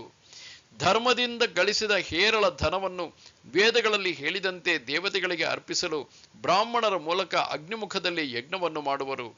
ಆಹವನೀಯ, ಗಾರ್ಹಪತ್ಯ, ದಕ್ಷಿಣಾಗ್ನಿ ಎಂಬ 3 ಅಗ್ನಿಗಳಲ್ಲಿ ಅವರು ಯಥಾವಿಧಿಯಾಗಿ ಹವನ ಮಾಡುತ್ತಾರೆ. ಹೆಚ್ಚೇನು ಹೇಳಬೇಕು? ಅನೇಕ ವಿಧದ ಯಜ್ಞಗಳ ನಿಮಿತ್ತದಿಂದ ಅಪ್ರಿಯವಾದ ಅಹಂಕಾರಾದಿ ಸಂಸಾರದ ತ್ಯಾಗ ಮಾಡುವರು. ಅಥವಾ ನ್ಯಾಯವಾಗಿ ಗಳಿಸಿದ ಪವಿತ್ರ ಧನವನ್ನು ಮತ್ತು ಭೂಮಿಯೇ ಮೊದಲಾದ ಪ್ರಧಾನವಾದ ದಾನಗಳನ್ನು ದೇಶ ಕಾಲಗಳನ್ನು ನೋಡಿ ಬ್ರಾಹ್ಮಣರಿಗೆ ಕೊಡುವರು. ಅಥವಾ 2 ದಿನಕ್ಕೊಮ್ಮೆ ಊಟ ಮಾಡುವರು. ಕೃಚ್ಛ್ರ ಚಾಂದ್ರಾಯಣ ವ್ರತ ಉಪವಾಸಗಳಿಂದ ಶರೀರದ 7 ಧಾತುಗಳನ್ನು ಶೋಷಣೆ ಮಾಡುವ ತಪಸ್ಸು ಮಾಡುವರು. ಹೀಗೆ ಯಜ್ಞ, ದಾನ, ತಪಸ್ಸು ಈ 3 ಕರ್ಮಗಳು ಬಂಧರೂಪವೆಂದು ಪ್ರಸಿದ್ಧವಾಗಿವೆ. ಅವುಗಳ ಪ್ರಾರಂಭದಲ್ಲಿ ಪ್ರಣವೋಚ್ಚಾರ ಮಾಡಿದರೆ ಅದರಿಂದ ಮೋಕ್ಷವು ಸುಲಭವಾಗುತ್ತದೆ. ನದಿಯ ದಂಡೆಯಲ್ಲಿರುವ ದೋಣಿಯನ್ನು ನೀರಿಗೆ ಇಳಿಸುವಾಗ ಭಾರವಾಗುವುದು, ಆದರೆ ಅದರಿಂದಲೇ ನದಿ ದಾಟಲು ಬರುವುದು. ಹಾಗೆಯೇ ಸಂಸಾರದಲ್ಲಿ ಕೆಡಹುವ ಕರ್ಮಗಳಿಂದ ಈ ನಾಮದ ಯೋಗದಿಂದ ಮುಕ್ತನಾಗುವನು. ಆದರೆ ಅವೆಲ್ಲ ಹಾಗೆಯೇ ಇರಲಿ. ಈ ಯಜ್ಞ, ದಾನಾದಿ ಕ್ರಿಯೆಗಳು ಓಂಕಾರದ ಸಹಾಯದಿಂದ ಯೋಗ್ಯವಾಗುವವು. ಆ ಕರ್ಮಗಳು ಫಲದ್ರೂಪವಾಗುವುದನ್ನು ನೋಡಿದಾಗ ತತ್ ಶಬ್ದವನ್ನು ಉಪಯೋಗಿಸುವರು. ತದಿತ್ಯನಭಿಸಂಧಾಯ ಫಲಂ ಯಜ್ಞ ತಪಃ ಕ್ರಿಯಾಃ ದಾನ ಕ್ರಿಯಾಶ್ಚ ವಿವಿಧಾಃ ಕ್ರಿಯಂತೆ ಮೋಕ್ಷಕಾಂಕ್ಷಿಭಿಃ. ತತ್ ಅರ್ಥಾತ್ ತತ್ ಎಂಬ ಹೆಸರಿನಿಂದ ಹೇಳಲಾಗುವ ಪರಮಾತ್ಮನದ್ದೇ ಇದೆಲ್ಲವೂ ಆಗಿದೆ ಎಂಬ ಈ ಭಾವದಿಂದ ಫಲವನ್ನು ಬಯಸದೆ ನಾನಾ ಪ್ರಕಾರದ ಯಜ್ಞ, ತಪೋರೂಪಿ ಕ್ರಿಯೆಗಳು ಹಾಗೂ ದಾನರೂಪಿ ಕ್ರಿಯೆಗಳು ಶ್ರೇಯಸ್ಸಿನ ಇಚ್ಛೆಯುಳ್ಳ ಪುರುಷರ ಮೂಲಕ ಮಾಡಲ್ಪಡುತ್ತವೆ.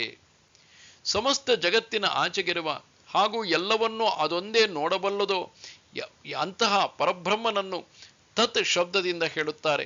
ಅರ್ಜುನನೇ, ಅದು ಎಲ್ಲದಕ್ಕೂ ಮೊದಲಿನದಾಗಿದೆ ಎಂದು ಲಕ್ಷ್ಯದಲ್ಲಿಟ್ಟು ಅದೇ ರೂಪದ ಧ್ಯಾನವನ್ನು ಮಾಡಿ ಮುಂದೆ ಅದನ್ನು ತತ್ ಎಂದು ಉಚ್ಚರಿಸುವರು. ಮತ್ತೆ ತತ್ ರೂಪಿ ಬ್ರಹ್ಮನಿಗೆ ಫಲಸಹಿತ ಎಲ್ಲ ಕರ್ಮಗಳು ಸಮರ್ಪಿತವಿರಲಿ, ನಮಗೆ ಭೋಗಿಸಲು ಏನು ಉಳಿಯದಿರಲಿ ಎಂದು ಹೇಳುತ್ತಾರೆ. ಈ ಪ್ರಕಾರವಾಗಿ ತತ್ ಸ್ವರೂಪಿ ಬ್ರಹ್ಮನಲ್ಲಿ ಕರ್ಮಗಳನ್ನು ಅರ್ಪಿಸಿ ಇವು ನನ್ನವುಗಳಲ್ಲ ಎಂದು ಹೇಳಿ ಮೈ ಕೊಡವಿ ಮುಕ್ತರಾಗುವರು. ಓಂಕಾರವನ್ನು ಉಚ್ಚರಿಸಿ ಪ್ರಾರಂಭಿಸಿದ ಕರ್ಮವನ್ನು ತತ್ ಎಂದು ಹೇಳಿ ಅದರ ಫಲವನ್ನು ಅರ್ಪಿಸಿ ಆ ಕರ್ಮಕ್ಕೆ ಬ್ರಹ್ಮತ್ವವು ಪ್ರಾಪ್ತವಾಗುವುದು. ಆ ಕರ್ಮವು ನಿಜವಾಗಿಯೂ ಬ್ರಹ್ಮರೂಪವಾದರೂ ಅಲ್ಲಿಗೆ ಕಾರ್ಯ ಮುಗಿಯುವುದಿಲ್ಲ. ಏಕೆಂದರೆ ಕರ್ಮ ಮಾಡುವವನು ಬೇರೆಯಾಗಿಯೇ ಇರುವನು, ಅವನು ಬ್ರಹ್ಮನಲ್ಲಿ ಐಕ್ಯನಾಗುವುದಿಲ್ಲ. ಉಪ್ಪು ನೀರಿನಲ್ಲಿ ಬೆರೆಸಿದರೆ ಕರಗಿ ನೀರಾಗುವುದು, ಆದರೆ ಅದರ ಕ್ಷಾರತ್ವವು ನೀರಿನಿಂದ ಬೇರೆಯೇ ಆಗಿರುವುದು. ಹಾಗೆಯೇ ಕರ್ಮವು ಬ್ರಹ್ಮಾಕಾರವಾಯಿತೆಂದು ತಿಳಿಯುವುದು ದ್ವೈತವೇ ಆಗಿದೆ. ದ್ವೈತವು ಬೆಳೆದಂತೆಲ್ಲ ಸಂಸಾರದ ಭಯವು ಹೆಚ್ಚುವುದು. ಇದನ್ನು ದೇವರು ಸ್ವತಃ ಹೇಳುವನು ಮತ್ತು ವೇದಗಳು ಇದನ್ನೇ ಹೇಳುವವು. ಆದುದರಿಂದ ಬ್ರಹ್ಮನಲ್ಲಿರುವ ದ್ವೈತವು ಈ ಸತ್ ಶಬ್ದದ ಜ್ಞಾನದಿಂದ ನಿರಸನವಾಗಲು ವೇದವು ಸತ್ ಶಬ್ದವನ್ನು ಯೋಜಿಸಿದೆ. ಓಂ ಮತ್ತು ತತ್ ಇವುಗಳನ್ನು ಉಚ್ಚರಿಸುವುದರಿಂದ ಮಾಡಿದ ಕರ್ಮವು ಬ್ರಹ್ಮರೂಪವಾಗುವುದು. ಅದನ್ನು ಪ್ರಶಸ್ತ ಕರ್ಮವೆಂದು ಹೇಳುವರು. ಆ ಪ್ರಶಸ್ತ ಕರ್ಮದಲ್ಲಿ ಸತ್ ಶಬ್ದವನ್ನು ಉಪಯೋಗಿಸುವರು. ಅದು ಕೇಳುವಂತಹುದಾಗಿದೆ. ಅದನ್ನು ಈಗ ನೀನು ಕೇಳುವವನಾಗು. ಸದ್ಭಾವೇ ಸಾಧುಭಾವೇ ಚ ಸದಿತ್ಯೇತತ್ ಪ್ರಯುಜ್ಯತೆ ಪ್ರಶಸ್ತೆ ಕರ್ಮಣಿ ತಥಾ ಸಚ್ರಬ್ಧ ಪಾರ್ಥಯುಜ್ಯತೆ. ಸತ್ ಎಂಬ ಪರಮಾತ್ಮನ ಹೆಸರನ್ನು ಸತ್ಯ ಭಾವದಲ್ಲಿ ಮತ್ತು ಶ್ರೇಷ್ಠ ಭಾವದಲ್ಲಿ ಪ್ರಯೋಗಿಸಲ್ಪಡುತ್ತದೆ. ಹಾಗೂ ಹೇ ಪಾರ್ಥನೆ, ಉತ್ತಮವಾದ ಕರ್ಮದಲ್ಲಿಯೂ ಸಹ ಸತ್ ಶಬ್ದದ ಪ್ರಯೋಗ ಮಾಡಲಾಗುತ್ತದೆ. ಈ ಸತ್ ಶಬ್ದದಿಂದ ಅಸತ್ರೂಪಿ ಮಿಥ್ಯಾನಾಣ್ಯವು ಕರಗಿ ಹೋಗಿ ಸತ್ಯೆಯ ಕೇವಲ ನಿಷ್ಕಳಂಕ ಸ್ವರೂಪವು ಗೋಚರಿಸುವುದು. ಆ ಸತ್ಯಗೆ ದೇಶ ಕಾಲಗಳಿಂದ ಭಿನ್ನತ್ವವು ಪ್ರಾಪ್ತವಾಗುವುದಿಲ್ಲ. ಅದು ತಾನು ಇದ್ದಂತೆಯೇ ಅಖಂಡವಾಗಿ ಇರುವುದು. ದೃಶ್ಯಮಾನ ಜಗತ್ತೆಲ್ಲವೂ ಅಸತ್ ಆಗಿದ್ದು ಅದು ಸತ್ ರೂಪವಲ್ಲ. ಆ ಸತ್ಯೆಯ ರೂಪವು ದೃಷ್ಟಿಗೆ ಬೀಳಲು ಆತ್ಮಸ್ವರೂಪದ ಪ್ರಾಪ್ತಿಯಾಗುವುದು. ಈ ಸತ್ ಶಬ್ದದಿಂದ ಸರ್ವಾತ್ಮಕ ಬ್ರಹ್ಮರೂಪವಾದ ಪ್ರಶಸ್ತ ಕರ್ಮವನ್ನು ಮಾಡಿ ಐಕ್ಯ ಜ್ಞಾನದಿಂದ ಅದನ್ನು ಸಮವಾಗಿ ಕಾಣಬೇಕು. ಓಂ ಮತ್ತು ತತ್ ಎಂಬ ಎರಡು ಶಬ್ದಗಳಿಂದ ಕರ್ಮವು ಬ್ರಹ್ಮರೂಪವಾಗುವುದನ್ನು ಹಿಂದೆಯೇ ಹೇಳಿದೆ.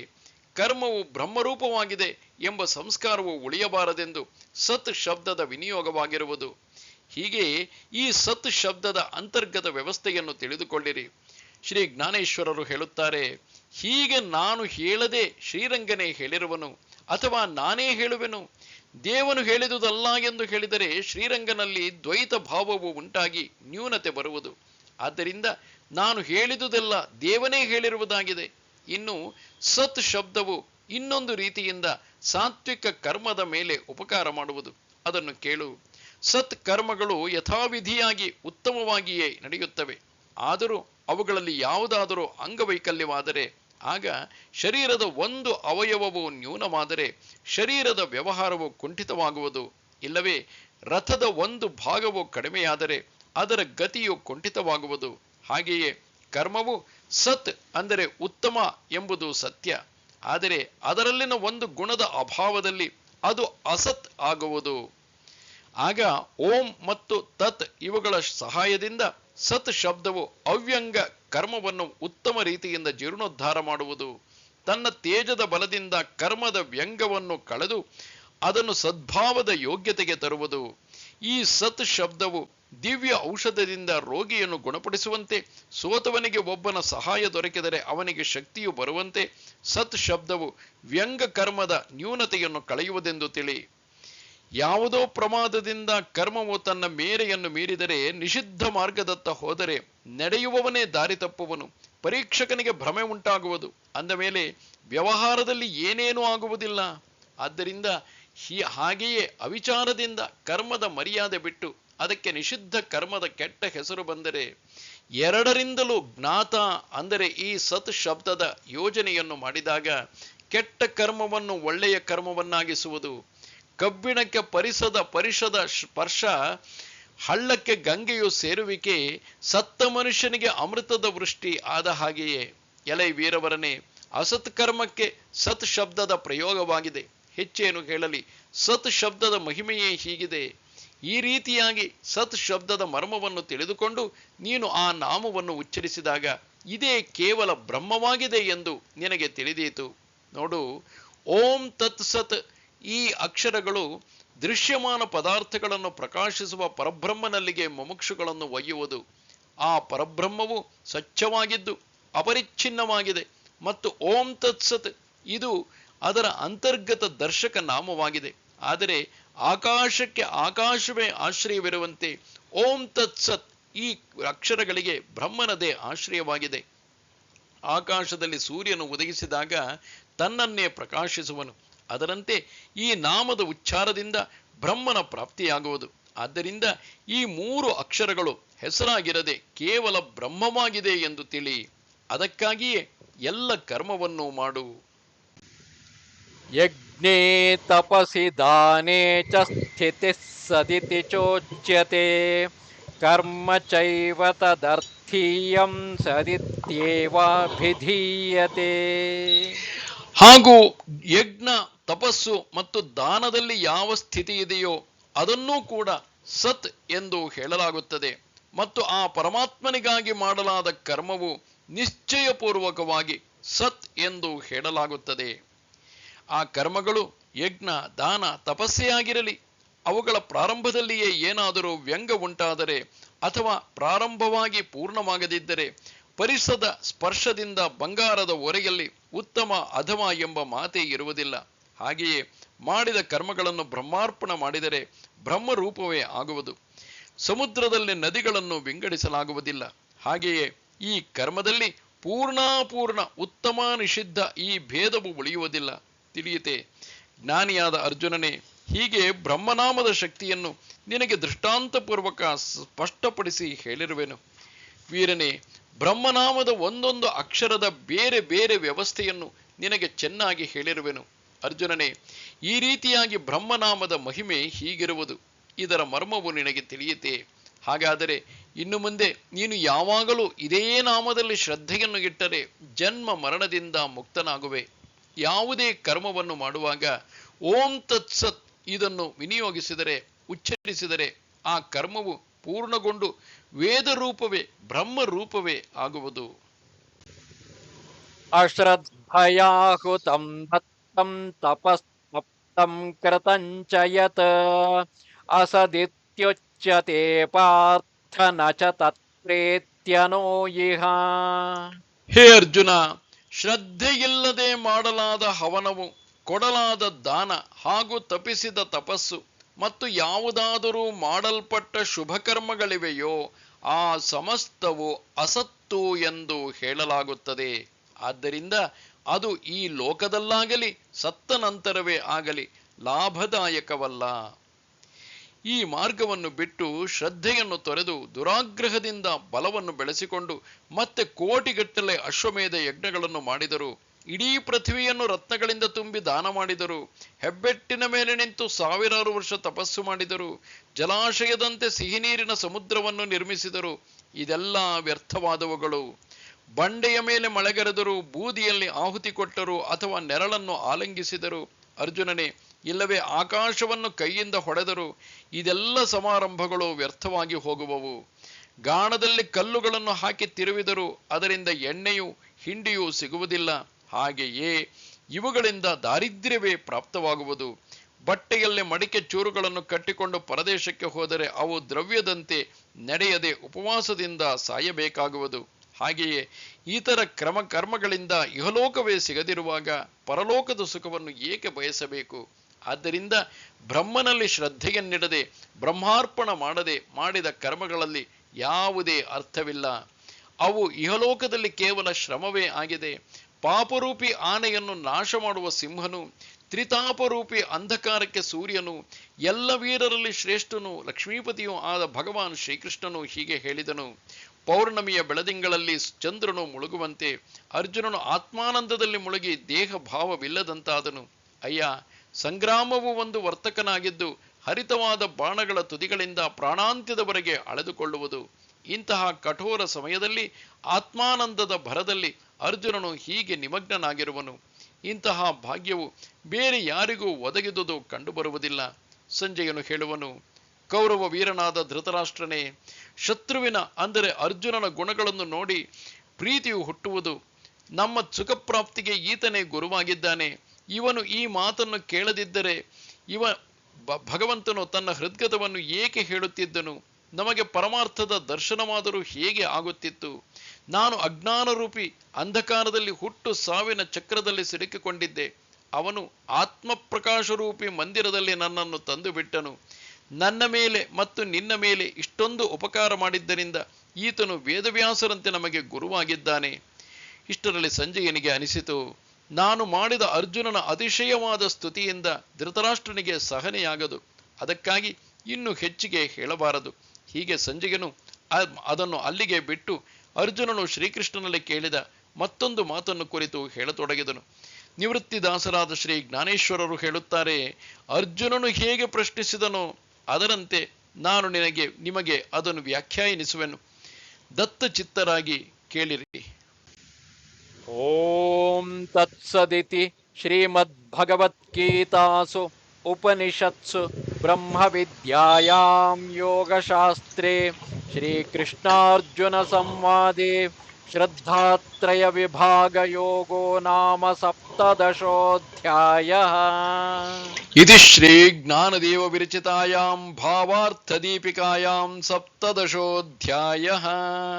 ಶ್ರೀ ಜ್ಞಾನದೇವರಿಂದ ರಚಿತವಾದ ಭಾವಾರ್ಥ ದೀಪಿಕೆಯಲ್ಲಿ 17ನೆಯ ಅಧ್ಯಾಯವು ಮುಗಿಯಿತು. ನಮಸ್ತೆ ಶಾರದೆ ದೇವಿ ಕಾಶ್ಮೀರ ಪುರವಾಸಿನಿ ತ್ವಾಮಹಂ ಪ್ರಾರ್ಥೆಯೇ ನಿತ್ಯಂ ವಿದ್ಯಾದಾನಂಚ ದೇಹಿಮೆ. ನಮಸ್ಕಾರ.